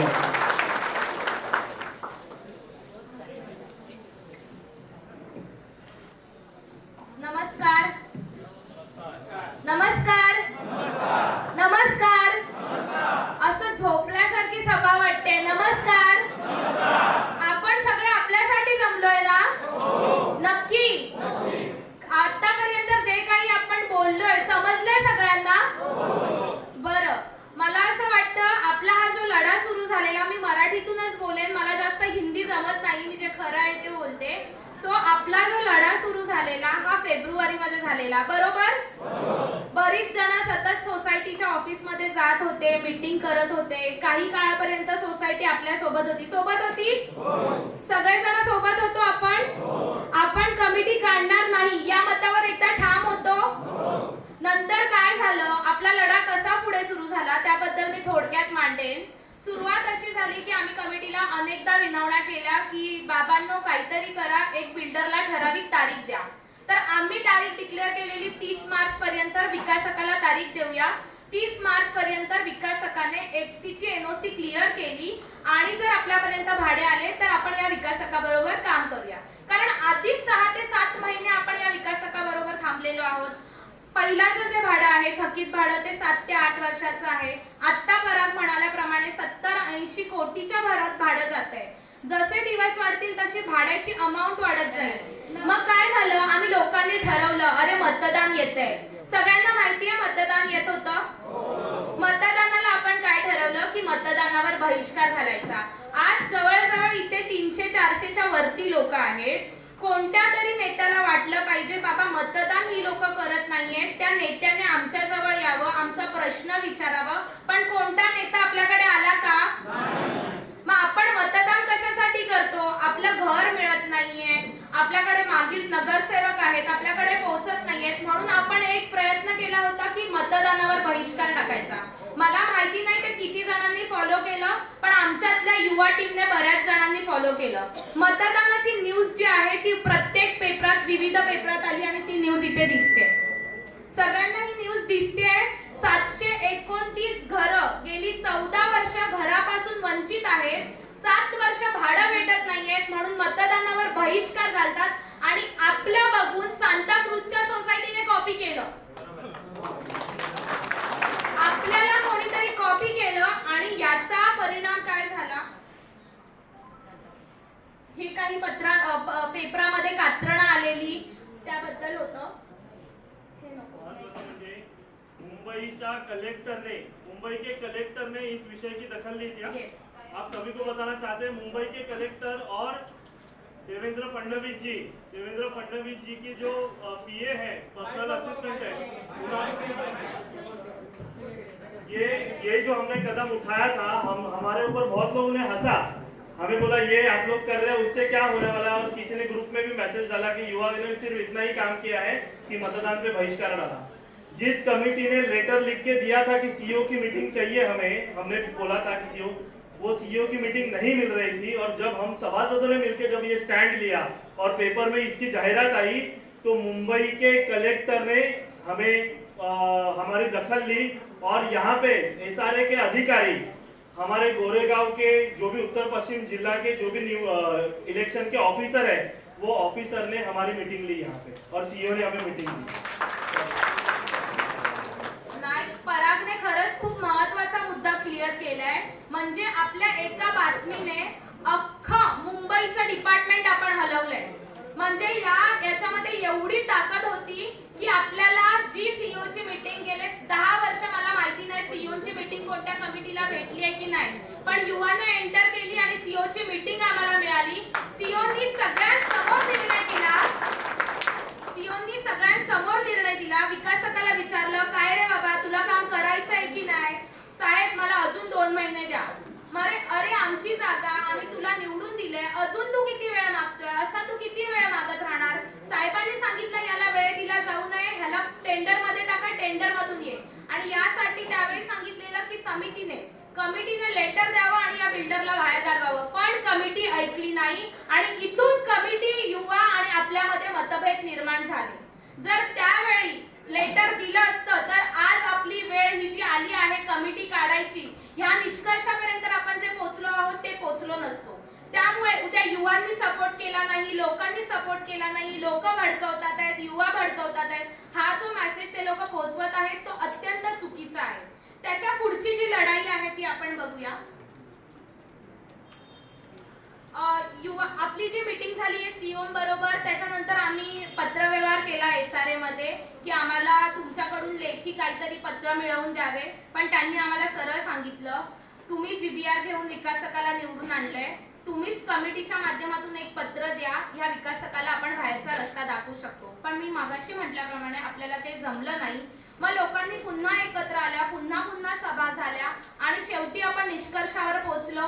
अरे आता काय करायचं, म्हणजे काम तर झालं पाहिजे ना, किती वेळ देत राहणार? आधीच 7 वर्ष दिली आहे, आता हे 8वं वर्ष जाते, मग काय करायचं? मग सर्वांनी मिळून डिसिजन घेतला की कमिटीला बाहेरचा रस्ता दाखवूया. कमिटीला बाहेरचा रस्ता दाखवणं ठीक आहे, पण त्याच्या पूर्वी आमच्या मनात महत्त्वाचा प्रश्न होता थकीत भाडं. आणि आम्ही लोकांना सतत ओरडून सांगत होतो थकीत भाड्याचे अर्ज भरा. आमच्या पूर्ण टीमने थकीत भाड्याचे अर्ज सगळ्यांना वाटले. जवळजवळ 200-300च्या वरती आपण अर्ज एसआरए मध्ये सबमिट केले आणि त्याच्यावर आपली पहिली हिअरिंग लागली. ती 29 मेला विकासकाबरोबर थकीत भाड्याची हिअरिंग लागली. म्हणजे आतापर्यंत मला माहिती नाही आपण थकीत अर्ज भाड्याचे किती आधी भरलेत नाही भरलेत, पण आपल्यानंतर जी हिअरिंग लागली तिथून सुरुवात झाली की थकीत भाड्याबद्दल बोललं गेलं. नाहीतर आपल्या हिअरिंग मध्ये काय गोष्टी झाल्या त्या माहिती आहेत. पहिल्या थकीत भाड्यामध्ये तो बोलला मी थकीत भाडं देणार नाही. सगळे बरेच जण होते, हे बोललाय तो. आपल्याला थकीत भाडं नकोय का? आपण आपल्या हक्काचे पैसे, आपले पैसे भरतोय, तर आपण का आपलं थकीत भाडं सोडायचंय? पहिला त्याने हा मुद्दा भरला. म्हटलं हा विकासक जर थकीत भाडं द्यायला रेडी नाहीये, जो विकासक नवीन भाडं द्यायला रेडी नाहीये, नवीन भाड्यासाठी प्रोसेस करत नाहीये, तो आमचं घर काय बांधणार? संशय येतो प्रत्येकाच्या मनात. 1 वर्ष आपण थांबलोय. त्यानंतर म्हटलं चला पुढची हिअरिंग दिली. त्याला पुढची हिअरिंग कधी दिली? 24 जूनला दिली. त्याच्याबद्दल पण सांगते. मीनवाईल आपली दुसरी लढाई चालू होती की कमिटीला काढायचे प्रयत्न सुरू करूया. कमिटीला काढण्यासाठी आपल्याकडे आपण पूर्ण प्रयत्न केले. त्यामध्ये आपण काही लेटर्स दिले, सभासदांनी सह्या केल्या, स्वतःहून फोन करून लोक शिवाजी काकांच्या कॅन्टीनवर येऊन सह्या करत होते. लोक आम्हाला फोन करून विचारत होते कुठे सह्या करायच्या आहेत, नेहमी सह्यांना येत होते. अशा पद्धतीने सह्यांची एक मोहीम चालू झाली आणि सह्यांच्या मोहिमेवर उत्तर जे मिळालं ते सगळ्यात पहिलं कमिटीला शोकॉजची नोटीस गेली की तक्रारदारांकडून तुमच्या संदर्भात एक पत्र आलेलं आहे, तुम्ही त्याबद्दल खुलासा करणारं पत्र पाठवावं. पण आपली कमिटी एवढी मोठी आहे, त्यांनी त्याला पण जुमानलं नाही. SRA मध्ये कोणताही पत्रव्यवहार केला नाही. मी पुन्हा गेले. सकाळ दुपार संध्याकाळ माझ्या फेऱ्या चालू असायच्या. माझं घर आहे, मी लढणार, मी जायचे. मी म्हटलं मॅडम काय होणार आहे? बोलतात तुमची कमिटी उत्तर देत नाही, आम्ही काय करायचं, आम्ही लेटर ऑलरेडी काढलंय. म्हटलं दुसरं लेटर काढा, हिअरिंग लावा, आम्हाला उत्तरं भेटली पाहिजे. मॅडमनी इमिजिएट डिसिजन घेतला की 30 जूनला आपण आपली हिअरिंग लावूया. मी म्हटलं असं कसं, तुम्ही काहीतरी लेटर द्या. लेटर द्यायला तयार नाही. सगळीकडे फोन फिरवले गेले, लेटर द्यायचं नाही द्यायचं. 2 वाजल्यापासून 7 वाजेपर्यंत परागने सांगितल्याप्रमाणे आम्ही सतत जायचो, त्यामुळे आम्हाला सवय झालेली. पण ही लढाई जी होती ही लोकांची होती. याच्यात कोणताही स्वार्थ नव्हता, कोणताही एका पैशाचा स्वार्थ नव्हता. मी नेहमी बघत होते, नेहमी लोक मला भेटत होती, सांगत होती आमच्या भाड्याची कंडिशन अशी आहे, आमची मुलं नीट शिकत नाहीयेत, आमचं आज करिअर सुद्धा चांगलं झालेलं नाहीये. सगळा पैसा आपण भाड्यात घालतो, आपलं करिअर कसं होणार? काही जण शिकली, त्यांची कंडिशन वेगळी आहे. जे शिकले नाहीत त्यांची कंडिशन खरंच खराब आहे. या सगळ्या दृष्टिकोनाला लक्षात घेऊन पराग असेल, शेखर असेल, आम्ही सगळे सतत एकत्र येत होतो. काय करायचं. मग आम्ही ठरवलं काही होऊ दे, जोपर्यंत हिअरिंग लावत नाही तोपर्यंत SRA मध्ये फेऱ्या वाढवायच्या.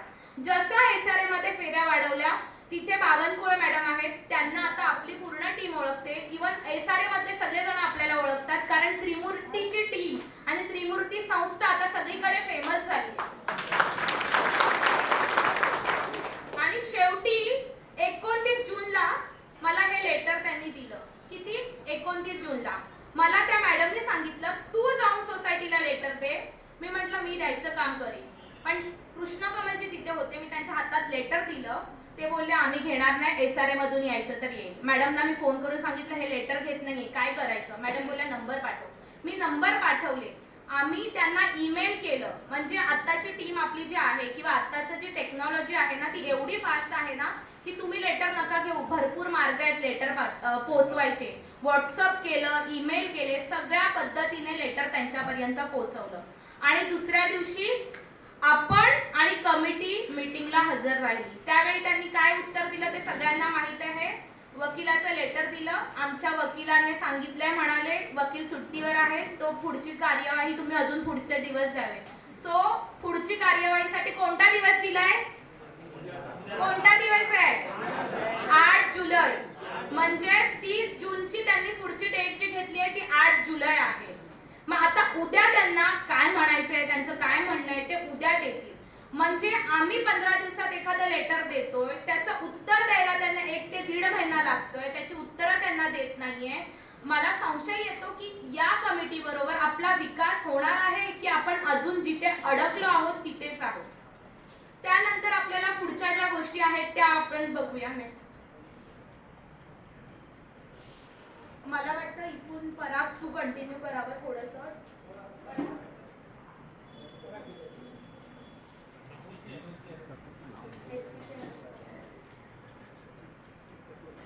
तो ये था विकासक के बारे में आपने सब जानकारी ली कि विकासक ने किस तरह से हमें फंसाया गया.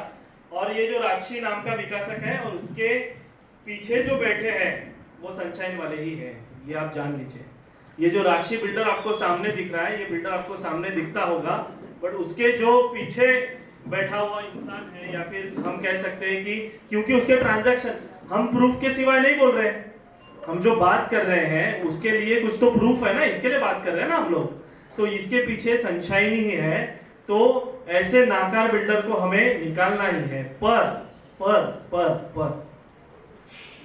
5 अप्रैल के दिन जो मेघा ने कहा कि सीईओ ने हमें आदेश दिया कि ये बिल्डर को यहां से निकाल दो. सीईओ मतलब एक IAS ऑफिसर. एक आईएएस पढ़ाई किया हुए ऑफिसर ने बताया कि ये बिल्डर की क्षमता नहीं है, उसको निकालो। पर हमारी जो कमेटी है वो शायद आईएएस ऑफिसर से भी बढ़कर है, शायद आईएएस ऑफिसर से भी बढ़कर है, ऐसे मुझे लगता है। क्योंकि जब सीओ जी ने कहा कि इनको निकाल दो, तो हमारी कमेटी उसके बाद से जो मिस्टर इंडिया हो गई वो आज तक हमारे सामने आई नहीं। उसके बाद सामने आई वो नहीं, उसके बाद सामने आई वो सिर्फ पेपर कलेक्ट करने के लिए, भाड़ा मिलेगा पेपर दे दो, भाड़ा मिलेगा पेपर दे दो। हमें ये शक है, हम ये नहीं कह रहे कि वो ये कर रहे हैं, पर हमें ये शक है कि जो कल की हियरिंग होने वाली है, जिन्होंने भी भाड़े के पेपर वहां पे दिए हैं, वही पेपर वहां पे दिखाने वाले कि हमारे साथ इतने लोग खड़े हैं। ये आप समझ लीजिए कि इसके पीछे जो चाल है वो आप समझ लीजिए कि वो जो पेपर है वो शायद एसआरए में जाके आपको ये सारी चीजें। तो अगर कश्यप मेहता जी के साथ काम करने वाले लोग और हमें जो आंसर नहीं देंगे, हमें जो उत्तर नहीं देंगे ना, हमें जो सहकार्य नहीं करेंगे, ऐसी कमेटी और जो बिल्डर के साथ काम करने वाले और बिल्डर के लिए काम, जनता के लिए नहीं है, बिल्डर के लिए काम चल रहा है, ये सो जो भी चल रहा है। सभासदों ने मीटिंग ली है ना, तो क्यों आपने पुलिस कंप्लेंट डाली?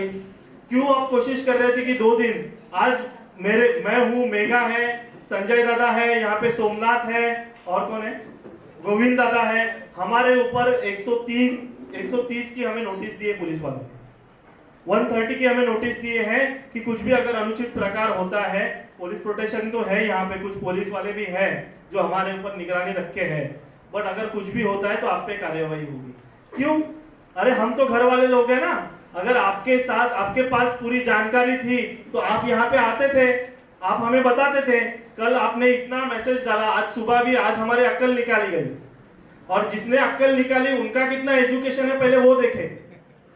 जिन्होंने हमारी अक्ल निकाली आज ग्रुप पे, उनका खुद का कितना शिक्षण हुआ है वो पहले खुद देखे।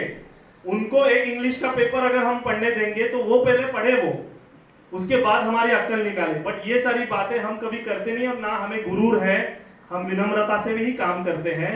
तो मुझे आपसे ये पूछना है कि ये जो कमेटी है, जो हमें जितने सारे चीजें हमने आपको बताई, यहाँ पे बहुत सारी चीजें की, और आज हम लोग जो लड़ रहे हैं, सारी चीजें कर रहे हैं ना, वो हमारे घर के लिए हमारे माँ बाप ने हमें संस्कार दिए अच्छे, कि अगर किसी पे अन्याय होता है, कुछ भी होता है, तो आप लोग खड़े रहो और उनको न्याय दो। ये हमारे माँ बाप के संस्कार है, इसके लिए हम यहाँ पे खड़े हैं।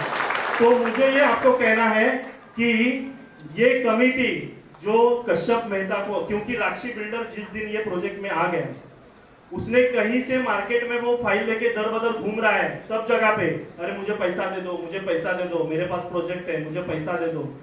जिस दिन आपने ये बिल्डर के साथ एग्रीमेंट कर ली, और ये जिस दिन आपने ये बिल्डर से पैसा ले लिया, तो ना आपको युवा बचा सकते हैं, ना आपको सरकार बचा सकती है, ना कोई आपको बचा सकता है। क्योंकि जिस बिल्डर को पैसा जमा करने के लिए 11 महीने लग रहे हैं, वो बिल्डिंग खड़ी करने के लिए 11 साल लगा सकता है। और उस कमेटी, उस बिल्डर के साथ जो कमेटी खड़ी है, क्या कमेटी हमें ये चाहिए? तो आप सब लोग जिसको ऐसे लगता है कि ये कमेटी हमें नहीं चाहिए, आप आपका हाथ ऊपर कीजिए और रुकिए।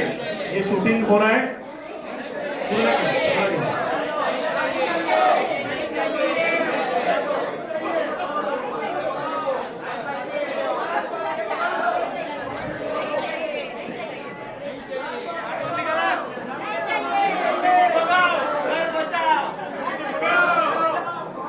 ठीक है। और ये सुनिए, जिस दिन ये राक्षी बिल्डर अगर हमारे यहाँ पे काम करने की कोशिश करेगा, उस टाइम कश्यप मेहता जी हमारे यहाँ पे कहीं ना कहीं एंगल से रहेंगे। और जिस दिन कश्यप जी यहाँ पे रहेंगे, तो जितने भी लोन वाले लोग हैं, जितने भी पैसा डाला है ना कश्यप भाई को दिया है, वो पैसा हमारे प्रोजेक्ट के लिए यूज किया नहीं किया वो हमें पता नहीं है, पर जितने भी लोग रहेंगे वहां पे आके खड़े हो जाएंगे, और आपका प्रोजेक्ट कभी जिंदगी में नहीं होगा। और ये जगह, ये जमीन किसी भी बिल्डर के बाप की नहीं, ना कमेटी के बाप की है, ये जगह हमारे बाप की है, और हम मिला के रहेंगे एंड तक ये लड़ाई लड़ेंगे और मिला के रहेंगे। अभी आगे की बात आपको सबको कहना चाहता हूं कि हमें ये बताया गया कि ये युवा तो बहुत उछल रहे हैं, बहुत सारी चीजें, ये युवा छोटे बच्चे क्या करने वाले हैं। तो हमारे साथ बहुत लोगों के नाम जोड़े गए। हमें बताया गया कि कैलाश मौर्य जी उनको ब्रीफिंग करते हैं। हमें बताया गया कि चेतन जैन जो ये नंदीवर्धन के ये है मतलब डेवलपर है या फिर जो अडवाणी का डेवलपमेंट जो लेके आए वो हमें ब्रीफिंग कर रहे हैं। तो पहली बात तो एक कि हम सब डिग्री होल्डर्स हैं, हमारा सबका ग्रेजुएशन हुआ है, कुछ तो हम लॉयर्स भी है खुद।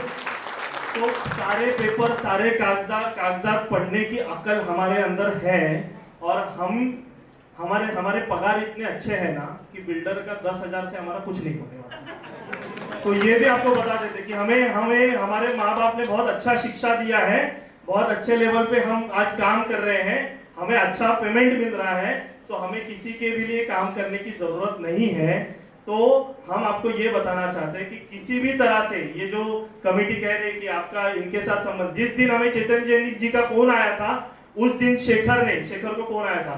शेखर ने सारे लोगों को मीटिंग में बताया था कि हमें चेतन जैन बुला रहे हैं मिलने के लिए, बट हम नहीं जाएंगे। और आज तक हम ये प्रोजेक्ट से जुड़े हुए पुराने किसी भी बिल्डर को हम मिले नहीं है, ना हमारी मुलाकात होगी, ना इसके आगे होगी।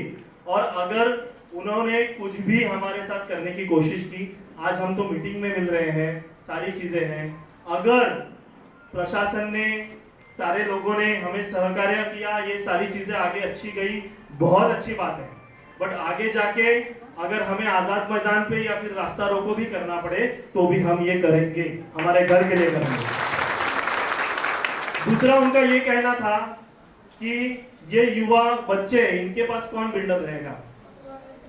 वो तो बता रहे हैं कि सारी चीजें करेंगे, ये है वो है। उन्होंने सिर्फ इतना ही काम किया कि हम पे आरोप लगाए, सारी चीजें की, हमारे ऊपर आरोप लगा रहे हैं। हमारे युवा टीम ने आज तक मुंबई के लगभग 50 बिल्डर्स को हमने ईमेल भेजे, हमने उनको बताया कि हमारा ऐसा ऐसा प्रोजेक्ट है, सारा स्टडी हमने किया। पहले और जितने भी बिल्डर्स, आज लगभग मुझे लगता है 6 से 7 बिल्डर हमारे यहाँ पे आके साइट सर्वे करके गए। जो कृष्णा कोमल जी बोल रहे हैं ना, जो कृष्णा कोमल जी बोल रहे हैं कि ये प्रोजेक्ट में बहुत सारी कठिनाइयां हैं, कानूनी कार्यवाही है, हमें लगता है 30 मार्च को बोले थे हमें ये, और वो बोले थे मुझे कि मैं आपको पेपर पे सारी चीजें लिख के दे दूंगा। तो शायद पेपर और पेन खत्म हो चुका है या फिर मिल नहीं रहा है, तो अभी तक तो मुझे क्या कठिनाई है वो लिख के उन्होंने दी नहीं है। पर हम लगभग 6 से 7 डेवलपर का साइट सर्वे हो चुका है। सबसे पहले मीटिंग जो हमने की है ना इस प्रोजेक्ट के लिए, वो सबसे मुंबई से सबसे बड़ा डेवलपर है। वहां तो हम खुद कॉन्फिडेंट नहीं थे कि कैसे बात करना है, कैसे बात करते हैं, क्या नहीं है। बिल्डर मार्केट में ये लोग ने हवा ऐसी फैलाई है कि ये प्रोजेक्ट पे लोन है, सारी चीजें हैं। तो हमें बिल्डर मीटिंग में बताते थे कि अरे आपके जगह पे तो लोन है, सारी चीजें हैं। हमने सारे उसका एक बंच बनाया, एक फाइल बनाई। वो कहाँ पे फाइल है? हम सारे डेवलपर्स के पास जब लेके जाते हैं तो हमारे पास एक ऐसा फाइल है जिसमें सारे कागजात प्रोजेक्ट के रिलेटेड, उसका मैप, सारी चीजें ऐसी बनी हुई है, पूरा ये बुक है हमारा। और हम उनको देते हैं, उनको बोलते हैं हमारे ऊपर किसी भी तरह का लोन नहीं है, आप बिल्कुल चिंता मत कीजिए, सारे टेनेंट्स आपको देंगे। और बिल्डर को और एक बात जब हम बोलते हैं ना तो बिल्डर खुश हो जाते हैं, बहुत खुश होते हैं। हम उनको बोलते हैं हमारे सभासदों का भाड़ा, ठीक है, हमारे लॉयर का खर्चा, उसके अलावा हमारे लॉयर का खर्चा हो, हमारे ऑफिस का खर्चा हो, उसके अलावा हमारे सभासदों में से अगर एक भी पर्सन ने आपको 1 रुपए की भी एक्स्ट्रा पैसे की मांग की तो उस पे कार्यवाही करने का अधिकार हम सब देंगे। हमें गणपति का चंदा नहीं चाहिए या दिवाली का मिठाई नहीं चाहिए आपका। वो दिवाली का मिठाई खरीदने के लिए हम सक्षम है, हम खाना खुद से खरीद सकते हैं, हम सारी चीजें खुद से कर सकते हैं। हमें 1 रुपया किसी को नहीं चाहिए। फिर एक अलग स्माइल आ जाती है डेवलपर के चेहरे पे। हम जो भी कमिटी लाएंगे, हम आपको ये भी कह रहे हैं, पुराने या फिर नए कमिटी में से एक भी पर्सन वो कमिटी में नहीं रहेगा, इसकी शाश्वती हम देते हैं। यहाँ से जिस दिन ये कमिटी निकलेगी और नई कमिटी आएगी, उसमें से कोई भी पुराना मेंबर जो ये सारे प्रोजेक्ट में इन्वॉल्व था वो नहीं रहेगा। और जिसको निस्वार्थ वृत्ति से लोगों के घर के लिए और पुण्य कमाने के लिए काम करना है वो कमिटी में आए। जिसको 1 रुपए की भी लालसा है उसको हम दूर रखेंगे। तो ये सारी बातें हुई, हमने 4-5 डेवलपर के साथ मीटिंग की, वो 6-7 डेवलपर हमारे यहाँ पे आके साइट सर्वे करके गए, मीटिंग्स गए, कुछ लोगों के साथ अभी सेकेंड लेवल पे बात चालू है, थर्ड लेवल पे बात चालू है। आज के दिन अगर हमने आपको डेवलपर का नाम बता दिया तो सारा game finish, tata bye bye गए हम लोग। क्योंकि जिस टाइम पे हम यहाँ से ऐलान करेंगे कि ये विकासक हमारे यहाँ पे आ रहा है, तो ये जितने सारे लोग हैं ना जो बैठे हैं वहां पे, उनके पप्पा की जगह है वैसे, वो सारे लोग बिल्डर के साथ जाके बैठ जाएंगे कि अरे आप इसमें इंटरेस्ट मत लीजिए, हमारा काम है हम करेंगे, या फिर आप एक काम कीजिए आप हमें पैसा दीजिए, क्योंकि इनका काम ही ये है मार्केट में जाके पैसा मांगना।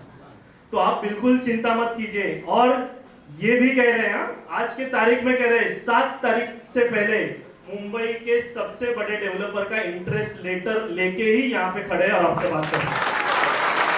और इसका प्रूफ, इसका वीडियो शूटिंग हो रहा है, इसका प्रूफ आप हमसे मांग सकते हैं जब कमेटी आएगी कि आपने बोला था 7 तारीख से पहले एक इंटरेस्ट लेटर, आप बोले थे मुंबई से सबसे बड़े डेवलपर का आपके पास है, क्या वो आपके पास है? तो आप दिखाइए, आप हमें चैलेंज कर सकते हैं। और हमारी वृत्ति ऐसी है ना कि हम नम्रता से सामने वाले से बात करते हैं, हम विनम्रता से बात करते हैं, क्योंकि हमारे माँ बाप ने वैसे संस्कार दिए हमें। हम ऐसा कहते हैं कि हम सिर्फ माध्यम है और परमेश्वर काम कर रहे हैं। जिनको ऐसा लग रहा है कि वो खुद परमेश्वर बन गए हैं इस प्रोजेक्ट का, उनको निकालने का काम आप सबको करना है और हम सबको मिलकर करना है। अभी कुछ आगे की सारी बातें हैं। अभी दूसरी एक बात है कि ये कमेटी निकालने के बाद कल हम जितने भी यहाँ पे सिग्नेचर्स होंगे, आज के दिन में सारे सिग्नेचर्स, कल एसआरए में कमेटी निकालने के लिए हमारी हियरिंग है, क्योंकि जब तक ये लोग यहाँ से नहीं निकलते तब तक ये विकास नहीं होने वाला। ये भी आपको कह देते हैं कि राक्षी विकासक ने कुछ पेपर एफसी डिपार्टमेंट में सबमिट किए हैं, ऐसी जानकारी हमें भी प्राप्त हुई है, पर अब तक पैसा भरा नहीं है। वो पेपर इसीलिए जमा किए क्योंकि 7 तारीख की मीटिंग है, तो 7 तारीख से पहले मैसेज क्या डालेंगे? 7 तारीख से पहले कुछ तो मैसेज डालना पड़ेगा ना युवा के विरोध में। तो वो मैसेज डालने के लिए करके एफसी डिपार्टमेंट में कुछ पेपर सबमिट किए गए हैं, बट अब तक पैसा उसके पास जुटाया नहीं है। और मैं ये भी कहता हूं, अगर उसने पैसा जुटा भी लिया तो भी हम ये बिल्डर के साथ अभी एग्रीमेंट नहीं करेंगे। हमारे पास इंटरेस्ट लेटर आया है, अच्छा डेवलपर है, अच्छे लोग हैं, एक इंटरेस्ट लेटर नहीं, हम 10 इंटरेस्ट लेटर लेंगे। 10 लोगों को सामने लाके रखेंगे कि आपके पास ये ऑप्शंस है, उसमें से ऑप्शंस हम चूज करेंगे और अच्छे विकासक को हम काम देंगे।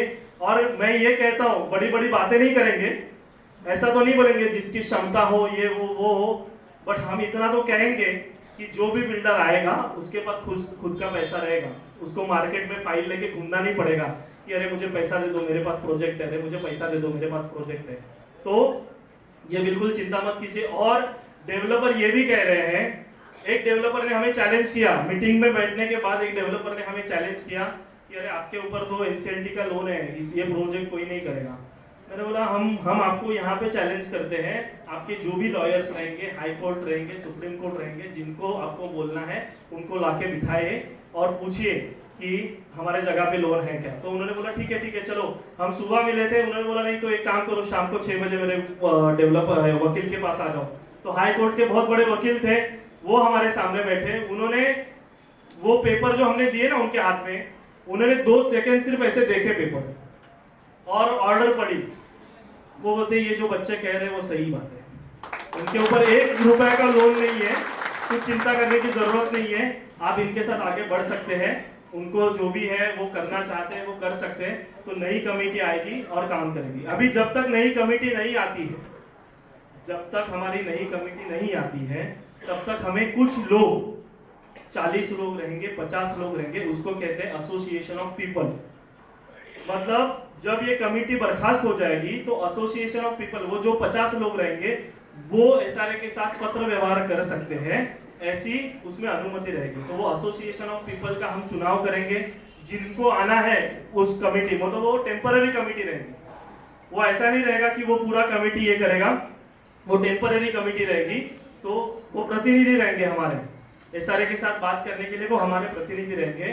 तो जो भी ऐसे इंटरेस्टेड है, जो लोग हैं जिनकी इच्छा है कि वो एओपी में आए, वो हमारा आपका नाम दे सकते हैं, वो 60 लोग भी हो सकते हैं, 70 लोग भी हो सकते हैं, कोई बात नहीं है। तो जो वक्त दे सकते हैं, ये सारी चीजें चाहते हैं कि हमारा घर बने, तो वो आए आगे और हमें वो बताए, तो सहकार्य करें। तो जल्द से जल्द हमारा ये कोशिश है कि जल्द से जल्द ये कमेटी यहाँ से निकले, ये कमेटी यहाँ से बर्खास्त हो। जो कमेटी जनता के हित में नहीं तो बिल्डर के हित में काम कर रही है, वो बर्खास्त हो और हमें न्याय मिले, सबको न्याय मिले, सबको घर मिले।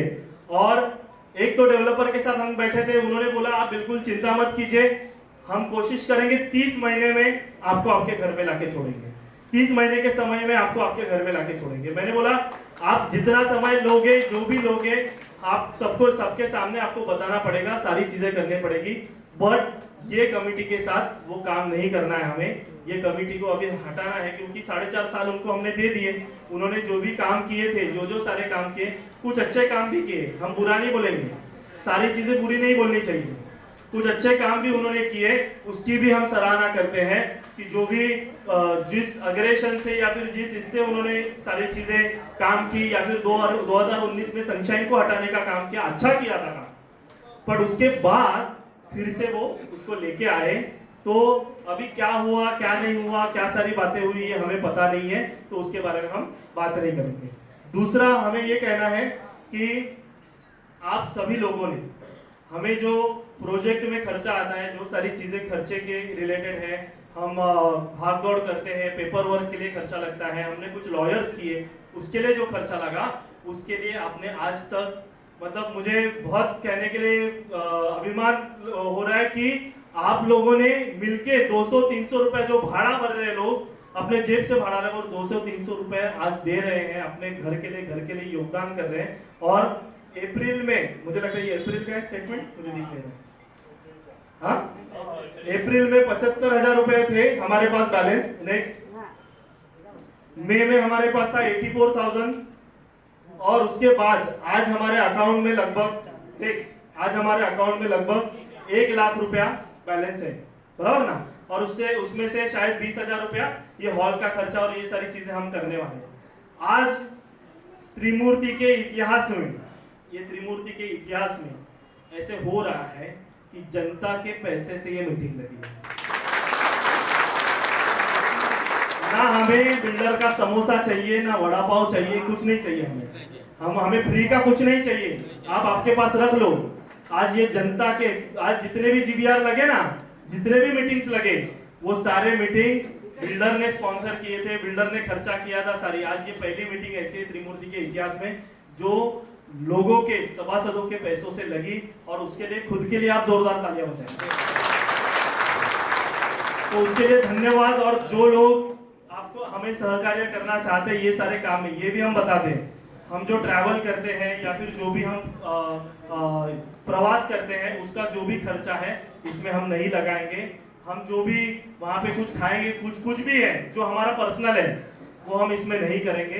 जितना भी बिल्डर का, जितना भी वकील का खर्चा है, जितना भी कानूनी स्टेशनरी का खर्चा है, जेरॉक्स का खर्चा है, उतना ही खर्चा इस माध्यम से हम करने वाले हैं। तो मुझे यही पूछना है आपको कि ये राक्षसी बिल्डर हटाने के लिए क्या आप तैयार हैं? सब लोग तैयार हैं? तो शायद हमारे पास अगर 350-400 सिग्नेचर आज हुए नहीं हुए, मुझे पता नहीं है कितने सिग्नेचर हुए, बट इसके आगे जितने लोग नहीं आए हैं उनकी तरफ ये मैसेज पहुंचाने का काम हमारा है। कल तो हम एसआरए के हियरिंग में जाने वाले हैं और तूफान बैटिंग वहां पे भी करेंगे, उसके बारे में आप चिंता मत कीजिए। और ये कमेटी, आपको लगता है ये कमेटी हटानी चाहिए? सबको लगता है? ठीक है, तो हम ये कमेटी हटाएंगे। किसी को ऐसा लगता है कि ये कमेटी अच्छी है तो वो हमें बता सकते हैं, या फिर उनको कुछ सवाल है तो वो पूछ सकते हैं। जवाब देने के लिए हम तैयार हैं, क्योंकि हमारी हेलो तो उतनी हमने तैयारी की हुई है। तो किसी का भी प्रश्न हो तो कृपया करके आप हाथ अपना ऊपर कर सकते हैं।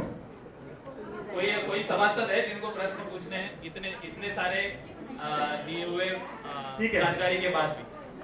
और एक आपली ती त्रिमूर्ती जी सोसायटी आहे, आज 10-12-15 वर्ष झाली। त्रिमूर्ती म्हणजे 3 तिघाडा काम बिघाडा. मला एक सजेशन आहे, नाव चेंज होऊ शकणार नका.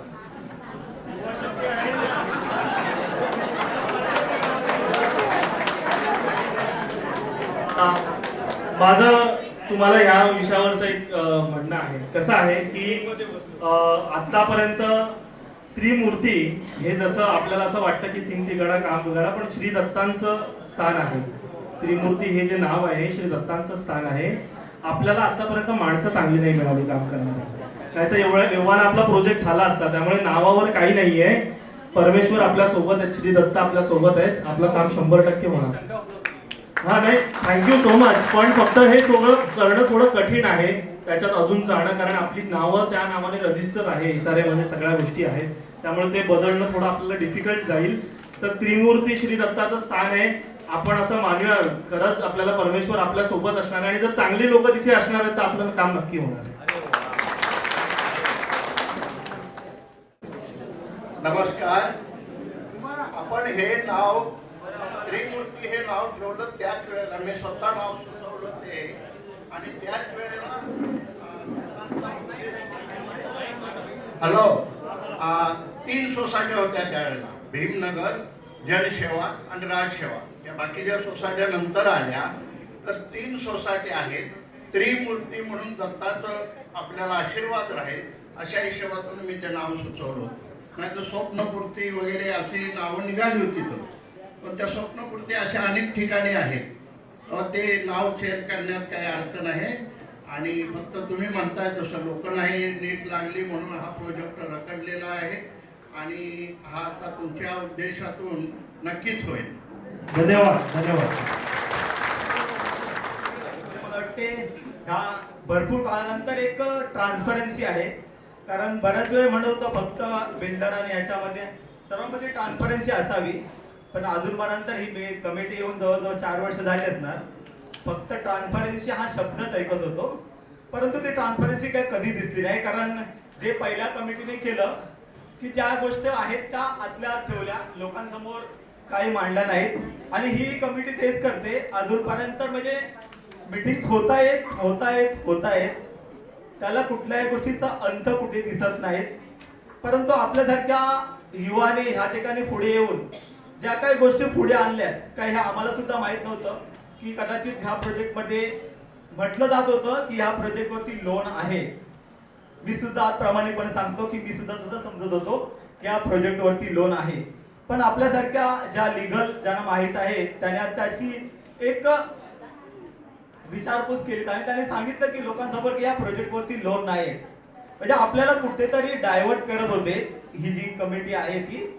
आणि मग त्या शिक्षणाचा भास आहे, तुम्ही म्हटल्याप्रमाणे जर या गोष्टीचं जर शिकलेला असेल तर त्या समोरच्या व्यक्ती जो असतो, कारण ही बिल्डर लॉबी आहे, मी सुद्धा थोडंफार जास्त विचारतो की यांच्याकडे लिगल हे डिपार्टमेंट असतं आणि हे लिगल डिपार्टमेंट त्यांच्याकडे आपल्या लोकांना फिरवण्यासाठी भरपूर काही हे असतात. आणि जर आपल्यामध्ये कोणतरी लिगल माणूस असेल, त्याला लिगलची जाणकारी असेल तर चांगली गोष्ट आहे. आणि कमिटी नुसतं जर ट्रान्सपरन्सी नसेल, फक्त बोललं जात असेल की आम्ही फक्त ट्रान्सपरन्सी आहे आमच्याकडे, की आम्ही सर्व लोकांसमोर आलो, की आता जवळजवळ 7-8 महिने झाले आणि त्या लोकांनी अजून सुद्धा त्या बिल्डरला आपल्या समोर आणलं नाही. का आणलं नाही? किंवा जर तुमच्यामध्ये जर क्षमता होती, त्या बिल्डरची क्षमता आहे, ती कॅपॅसिटी आहे त्या बिल्डरची की मला ह्या लोकांसमोर उभं राहून काम करता येईल, तर त्या बिल्डरला अजूनपर्यंत ह्या लोकांनी त्या आणलं पाहिजे होतं लोकांसमोर. फक्त एकदा जेव्हा एजीएम झाली त्यांची, त्यावेळेला फक्त अनुमोदन देण्यासाठी फक्त कोणतरी बिल्डरचा जो हे आहे गोरे त्याला फक्त, परंतु तुम्ही त्या सेफ्टीला का आमच्या समोर आणले नाहीत आतापर्यंत? तर या सर्व गोष्टी जशा म्हणतात तुम्ही शंका कुशंका लोकांमध्ये निर्माण होतात. तर आपण ही युवा पिढी आहे, हे नक्कीच तुम्ही चांगलं काम करताय आणि ह्याच्या पुढे करत राहू. मला एकच विनंती आहे की ह्या कमिटी जर तुम्ही नवीन करत असाल तर त्या एक गोष्टीचं की हा प्रोजेक्ट आहे हा कुठे थांबला नाही पाहिजे.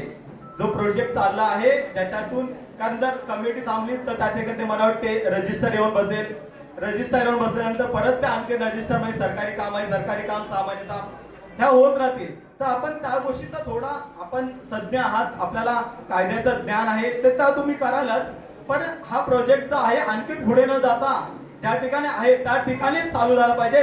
कारण लोक आता खूप वर्ष भाडं भरून आता जवळजवळ मला वाटते 7 ते 8-9 वर्ष होतील की लोकांना भाडं नाही. लोकांनी कोविड मध्ये कशी अवस्था काढली सर्वांना माहित आहे. तर मला वाटते आपण जे भाडं आहे हे चालून लोकांना मिळून द्यावं आणि लवकरात लवकर हा प्रोजेक्ट जे आहे ती जो स्ट्रक्चर आहे तो डिमोलिश करायचा की काय करायचं ते ठरवून तुम्ही लवकरात लवकर काम कराल ही माझी इच्छा आहे आणि ही अशी मला वाटतं सर्वांची इच्छा असेल. धन्यवाद. आणि हे व्हावं आणि आमच्यासारख्या सर्व युवांना आपल्याला त्याचं पण पाठिंबा आहे आणि तुम्ही पुढे जा, आम्ही तुमच्या मागे आहोत. एक वेळ जर तुमच्या बरोबर उभारायची ताकद असेल तरी आपण तयार करू. धन्यवाद. धन्यवाद. निलेश दादा, तुम्हालाही आम्ही आव्हान करतो, तुम्ही आमच्यासोबत या लढ्यामध्ये. आम्हाला नक्कीच टीम आमची वाढवायची, एक्सपांड करायची आहे. निलेश दादांनी जो मुद्दा सांगितला की रजिस्ट्रार येईल आणि रजिस्ट्रार आल्यानंतर निवडणुकीची प्रक्रिया होईल. आता आपण काही महिने थांबलो म्हणजे 11 महिने 12 महिने आपले तसेही फुकट गेलेले आहेत. तर आता जे करायचं आहे आपल्याला ते खूप लिगली चांगल्या पद्धतीने करायचं आहे. त्याच्यात अजून 3-4 महिने जर आपले गेले तर आपण, मला तरी असं वाटतं की आपण ते द्यायला तयार असलो पाहिजे आणि लवकरात लवकर निवडणूक घेऊन ह्या सगळ्या मंडळींना ह्या पदावरून बरखास्त करून आपल्याला नवीन कमिटी येऊन काम चालू करायचं आहे, नवीन बिल्डर बरोबर. त्यानंतर महत्वाचा विषय तुम्हाला सांगायचा राहिला की जी कोणती नवीन कमिटी येणार आहे पुढच्या मीटिंग मध्ये किंवा जीबीआर जी लागेल त्या जीबीआर मध्ये अजून एक मुद्दा आम्ही पारित करून घेणार आहोत. तो मुद्दा असा आहे की आमची एक युवांची कमिटी आम्ही बनवतोय.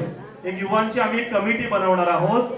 जोपर्यंत युवांच्या कमिटीची संमती कमिटीला मिळत नाही तोपर्यंत कमिटी कोणत्याही कागदपत्रावर सही करू शकत नाही. अशा प्रकारचा कायदा आम्ही पारित करणार आहोत आणि त्यासाठी तुम्ही सगळ्यांचं आम्हाला संमती पाहिजे. तुम्ही संमत आहात का त्यासाठी? तर त्याबद्दल तुमचं थँक्यू, धन्यवाद. आता 1-2 मुद्दे परत एकदा आपण घेऊयात आणि ह्या मीटिंगची सांगता करूयात. जर तुम्हाला कोणालाही काही प्रश्न असतील तर तुम्ही ते प्रश्न विचारू शकता, पण जर प्रश्न नसतील तर आपण मीटिंगच्या सांगतेकडे जाऊयात. सांगतेच्या आधी अजून एक गोष्ट सांगतो तुम्हाला. ह्या मीटिंगचे काही मिनिट्स आम्ही बनवलेले आहेत. मिनिट्स म्हणजे त्याचा जो लेखाजोखा आहे तो बनवला जातो. पात्र अपात्र सेल जे कोणी असतील इथे उपलब्ध आहेत त्या सगळ्यांनी त्या मिनिट्सवर सही करायचे की तुम्ही इथे उपस्थित आहात आणि तुम्ही हे जे काही ऐकलेलं आहे त्यासाठी अग्री आहात. त्या सगळ्याच्या गोष्टी ज्यावर आम्ही सही घेणार ते सगळं तुम्हाला ग्रुपवर पाठवलं जाणार, व्हॉट्सअपला येणार. तुम्हाला त्याची तंतोतंत माहिती मिळणार. तुम्हाला कोणत्याही प्रकारे अंधारात ठेवून कोणत्याही प्रकारच्या सह्या घेण्याची वृत्ती आमची नाही, कारण आम्हाला बिल्डर कडून पैसे नको आहेत एवढं लक्षात घ्या. त्यामुळे हे जे काही व्हॉट्सअपला आज आलं होतं ना की तुमच्या सह्या घेतल्या जातील आणि तुम्हाला हे केलं जाईल, त्यामुळे त्या बाबतीत निश्चिंत राहा. तुम्हाला चौकशी करायची असेल तर माझ्या जॉब बद्दल तुम्ही चौकशी करू शकता. चांगला जॉब आहे, काही टेन्शन नाहीये. आम्हाला 1 रुपया नको. आणि हेही सांगतो, आमच्या नावावर घर नाही, आतापर्यंत आम्ही आमच्या नावावर करून घेतलं नाही, आमच्या वडिलांच्याच नावावर आहे. आम्हाला कोणत्याही प्रकारे कमिटीवर येण्याची आकांक्षा नाही आणि शेवटपर्यंत नसेल एवढं लक्षात घ्या. त्यामुळे आम्ही आमच्या घरासाठी शेवटपर्यंत फाईट करू, शेवटपर्यंत लढू आणि आपण आपल्या हक्काच्या घरामध्ये, मला असं वाटतं 3-3.5 वर्षामध्ये आपण सगळे जाऊ आणि आपलं हक्काचं घर आपण स्वप्न आपलं पूर्ण करू. पुन्हा एकदा सगळ्यांना हात वर करायचे आहेत. राक्षी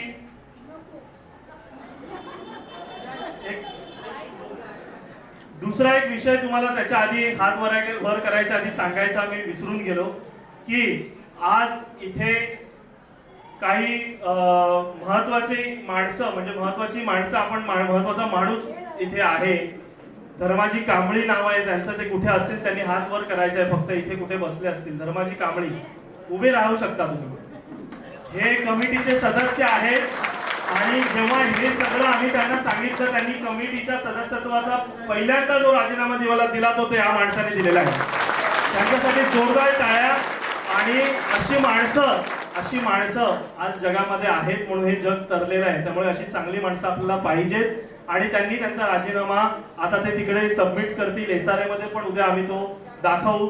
बरेच जण आम्हाला बोलले की आम्ही राजीनामा देऊ. महेश सावंत यांच्यासाठी पण जोरदार टाळ्या की मीटिंग मध्ये येऊन त्यांनी सांगितलेलं आहे की मी राजीनामा देईन. अजून आलाय का आपल्याकडे राजीनामा त्यांचा? नाही आलाय का? ठीक आहे, पण येईल अशी आम्ही आशा व्यक्त करतो. तर महेश सावंत यांनी सुद्धा डिक्लेअर केलेला आहे की ते सुद्धा त्यांच्या पदाचा सदस्यत्वाचा राजीनामा, त्याचा व्हिडिओ सुद्धा आपल्याकडे अवेलेबल आहे. त्यामुळे काही काळजी करू नका. तर तेही त्यांचा राजीनामा देणार आहेत. दुसरं, ह्या सगळ्या लढ्यामध्ये ह्या सगळ्या लढ्यामध्ये आम्ही एकटे नाही आहोत, आमची खूप मोठी टीम, पण त्या टीमच्या व्यतिरिक्त काही बाहेरची मंडळी आहेत, जी मंडळी आपल्याला सहकार्य करतात, ज्या आपल्याला सगळे सहकार्य करतात. सगळ्यात जोरदार टाळ्या आमच्या महिला वर्गासाठी झाल्या पाहिजेत, जे प्रत्येक रविवारी आमच्या पाठीशी उभ्या होत्या, आमच्या बरोबर उभ्या होत्या नेहमी. आणि मला असं वाटतं, आम्हाला आजही आठवतं, शेखरला आम्हाला बोलवलं होतं दिंडोशी पोलीस ठाण्यामध्ये, जेव्हा आम्ही निवडणुकांवर बहिष्कार घातला आणि ह्याच कमिटीने आम्हाला सांगितलं की आम्ही पोलीस स्टेशनमध्ये येणार नाही, तुम्हाला काय बोलायचं ते बोला. मी त्यांना म्हटलं, अरे आम्ही पण तुमच्याच प्रोजेक्ट मधली मुलं आहोत ना, आमच्यासाठी तुम्ही पण या. ते बोलले, नाही, तुम्हाला काय करायचंय तुम्ही करून घ्या, तुम्ही बघितलं, तुम्ही काय केलं ते. आमच्या बरोबर जवळपास 150 महिला तिथे उभ्या होत्या आणि सिनियरला बाहेर मिटिंग घ्यावी लागली, शेख साहेबांना बाहेर मिटिंग घ्यावी लागली. त्यामुळे त्या महिलांसाठी आम्ही खरंच त्यांचे ऋणी आहोत. आणि आज हे जिथपर्यंत आलंय ना, ते सगळं महिलांमुळेच आलेलं आहे, एवढंही लक्षात घ्या तुम्ही सगळे. त्यामुळे त्यांचे आभार. दुसरा एक महत्वाचा विषय आहे की ह्या सगळ्या प्रक्रियेमध्ये SRA मध्ये पत्रव्यवहार असेल किंवा काय असेल, बरीच बाहेरची मंडळी आपल्याला मदत करत आहेत. तर मी कोणत्याही पक्षाचा उल्लेख या मीटिंग मध्ये करू इच्छित नाही किंवा करणार नाही, पण एक माणूस म्हणून त्यांच्यासाठी टाळ्या आणि त्यांचं एक स्वागत इथे झालं पाहिजे. गणेश शिंदे यांनी खूप सहकार्य केलं, स्वतः SRA मध्ये गेले. कधी आम्ही राजकीय नेता पाहिला नाही की जो स्वतः जाऊन SRA मध्ये फॉलोअप घेईल, सगळ्या गोष्टी करेल. त्यामुळे गणेश शिंदेचे आभार. आज या हॉलमध्ये जे आपण बसलेलो आहोत, ही मीटिंग न होण्यासाठी बऱ्याच लोकांनी प्रयत्न केले, बऱ्याच लोकांनी कंप्लेंट टाकल्या, बऱ्याच गोष्टी केल्या गेल्या, पण एक माणूस एका फोनवर आमच्यासाठी धावत आला, तो म्हणजे संदीप जाधव. त्या संदीप जाधव यांच्यासाठी जोरदार टाळ्या. ते कोणत्या पक्षातून आहेत, काय आहेत, त्याच्याशी आमचं काही घेणं देणं नाही. पण संदीप जाधव यांना आम्ही जेव्हा सांगितलं की पोलीस स्टेशन मधून आम्हाला असं सांगितलं जात आहे की ही मीटिंग होऊ शकत नाही, ही मीटिंग कॅन्सल करा, त्यावेळेला संदीप जाधव दादांनी आम्हाला सहकार्य केलं. ते आले, ते स्वतः जाऊन सिनियरला भेटले, ते बोलले की नाही, हे मुलं चांगली काम करतायत, जे काही असेल ते असेल, पण त्यांनी आम्हाला आले आणि त्यांनी सहकार्य केलं, त्यांच्यासाठी जोरदार टाळ्या तुमच्याकडे. दुसरं महत्वाचं की पुन्हा एकदा आपल्याला सगळ्यांना हात वर करायचे आहेत आणि परमेश्वराच्या चरणी सगळ्यांनी प्रार्थना करा की लवकरात लवकर ह्या प्रोजेक्ट मधली स्वार्थी मंडळी कारण परमेश्वरापेक्षा कोणी मोठं नाहीये, लक्षात ठेवा. परमेश्वर हा सगळ्यात मोठा आहे, सद्गुरू हे सगळ्यात मोठे आहेत, परमेश्वरापेक्षा मोठं कोणीच नाही या जगामध्ये. त्यामुळे परमेश्वराकडे प्रार्थना करा की ही जी काही स्वार्थी मंडळी आहेत ह्या प्रोजेक्ट मधली, ती प्रोजेक्ट मधून लवकरात लवकर निघून देत आणि आमचं जे हक्काचं घर आहे ते आम्हाला मिळू दे. सगळ्यांचा भरपूर वेळ आम्ही घेतला. पुन्हा एकदा 3 गोष्टी आम्ही विचारणार आहोत. ज्याला हात वर नसेल करायचा ते नाही केलं तरी चालणार, पण जे अग्री करतात त्यांनी हात वर करा. ये जो राक्षसी विकासक है, जो विकासक नाकार है, नाकाम है, जिसने अब तक कुछ भी काम नहीं किया और जो मार्केट में दरबदर घूम रहा है पैसे के लिए, क्या वो विकासक हमें चाहिए? अगर जिसको नहीं चाहिए वो हाथ ऊपर कीजिए.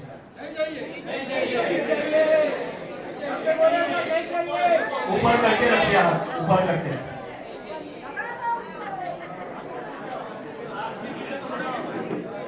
राक्षसी विकासक नहीं, राक्षसी विकासक ठीक है.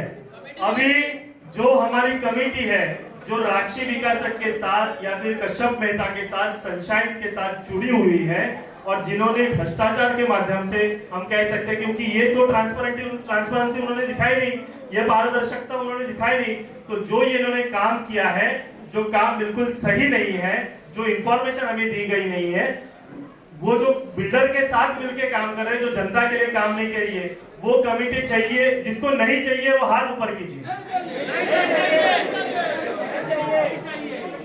कमेटी हटाओ, प्रोजेक्ट बचाओ. कमेटी हटाओ, कमेटी हटाओ, कमेटी हटाओ. दूसरा कि जो एसोसिएशन ऑफ पीपल, मतलब जो हम लोक प्रतिनिधि चुनने वाले हैं, जो लोक प्रतिनिधि का चुनाव करने वाले हैं, उसमें जो भी 50-60 लोग रहेंगे, क्योंकि ये जाएंगे और नई कमेटी आने में जो टाइम रहेगा वो टाइम में SRA में पत्र व्यवहार करने के लिए वो कमेटी हमें चाहिए. जिसको ऐसा लगता है कि वो कमेटी या फिर वो लोक प्रतिनिधि, एसोसिएशन ऑफ पीपल हम कहते हैं, तात्कालीन है, जो तात्कालीन है वो चाहिए, तो आप हाथ ऊपर कर सकते हैं।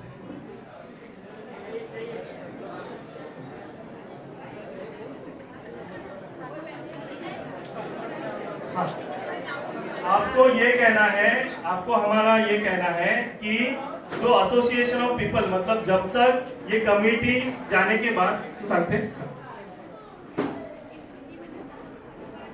मैं अभी हिंदी में थोड़ा सा बात करूंगी। जो पराग अभी बार बार बोल रहा है लोक प्रतिनिधि समिति हम लोगों को चाहिए, तो ये क्यों चाहिए कि हमेशा हम लोग 600, 700, 300 लोग एक साथ आके साइन नहीं कर सकते, बराबर है?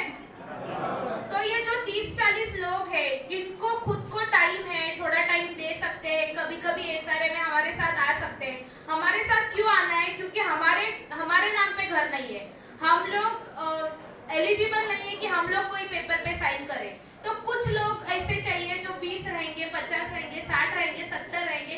ये कोई कमिटी नहीं है, ये लोगों ने लोगों के साथ आके एक साथ जुड़ी हुई एक छोटी सी लोक प्रतिनिधि समिति है, जो खुद लोग आके खुद के प्रोजेक्ट के लिए काम करेंगे। तो इसीलिए हम लोगों को ये लोक प्रतिनिधि समिति चाहिए, क्योंकि जो आगे का जो व्यवहार है वो हमें इजीली करना पड़े। हमेशा हम लोग 300-400 साइन जमा नहीं कर सकते, ये फैक्ट है। क्योंकि एक मीटिंग लगाने के लिए हम लोगों के साथ इतना बड़ा व्यवहार किया गया, इतनी तकलीफें हम लोगों को उठानी पड़ी, तो आगे जाके हम लोगों को पता नहीं कितनी तकलीफें उठानी पड़ेगी। तो हम लोग एसआरए को कहना चाहते हैं कि ये हमारे 30-40 लोग हैं, इनके माध्यम से आप व्यवहार हमारा आगे का शुरू करो, जिसमें हमें कमेटी निकालनी है, आगे की निबंधक लगानी है, ये बिल्डर को हटाना है, या फिर आगे का जो भी पत्र व्यवहार है, जैसे कुछ अपात्र सभासद है उनको पात्र करना है, खरीदी विषय का जो मुद्दा है उसको आगे लेके कैसे आगे हम लोग हमारा काम बढ़ा सकते हैं, वकील के पास जाके क्या क्या मीटिंग करनी होती है। हमारी टीम अभी बहुत कम पड़ रही है, तो इसीलिए हम लोगों को लोगों के साथ आके ये लोक समिति करनी है, जो आगे हम लोगों को कंटिन्यू हेल्प करेगी। समझ में आया है ये मुद्दा? Thank you. अभी इसके लिए फिर से हम करेंगे कि जिसको ये मान्य है वो हाथ ऊपर कीजिए, जिसको ये मान्य है वो हाथ ऊपर, जिसको नहीं मान्य ठीक है। ओके, अभी हाँ, हाथ ऊपर करके रखिए।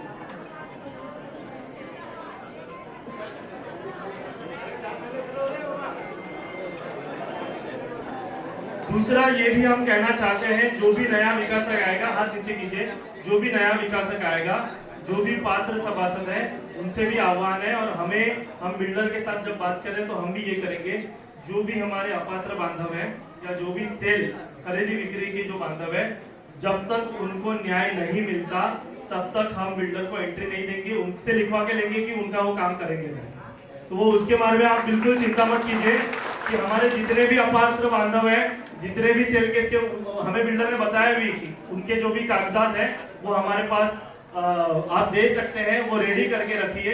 तो हमें यहाँ से आह्वान करना है, जो भी अपात्र बांधव है, सेल केस के बांधव है, वो सब अपने कागजात जो है वो रेडी करके रखिए, और जो भी कानूनी कार्यवाही है वो करके आपको भी घर मिले। वो सब हम 600 लोग, जो भी 667 लोग जो पात्र है, हम आपके साथ खड़े रहेंगे जब तक आपको न्याय नहीं मिलता। उसके बारे में आप निश्चिंत रहिए। ओके, तो धन्यवाद, आप सभी यहाँ पे आए, 2 घंटा बैठे और सारी चीजें, जोरदार तालियां सबके लिए हमारे अध्यक्ष जी के लिए। पैसा निकालते हैं सभासदों के माध्यम से, जिनको पॉसिबल है, जो दे सकते हैं कंट्रीब्यूशन वो दे, जिनको नहीं पॉसिबल है, जो नहीं दे पाते हैं वो नहीं देंगे तो भी चलेगा।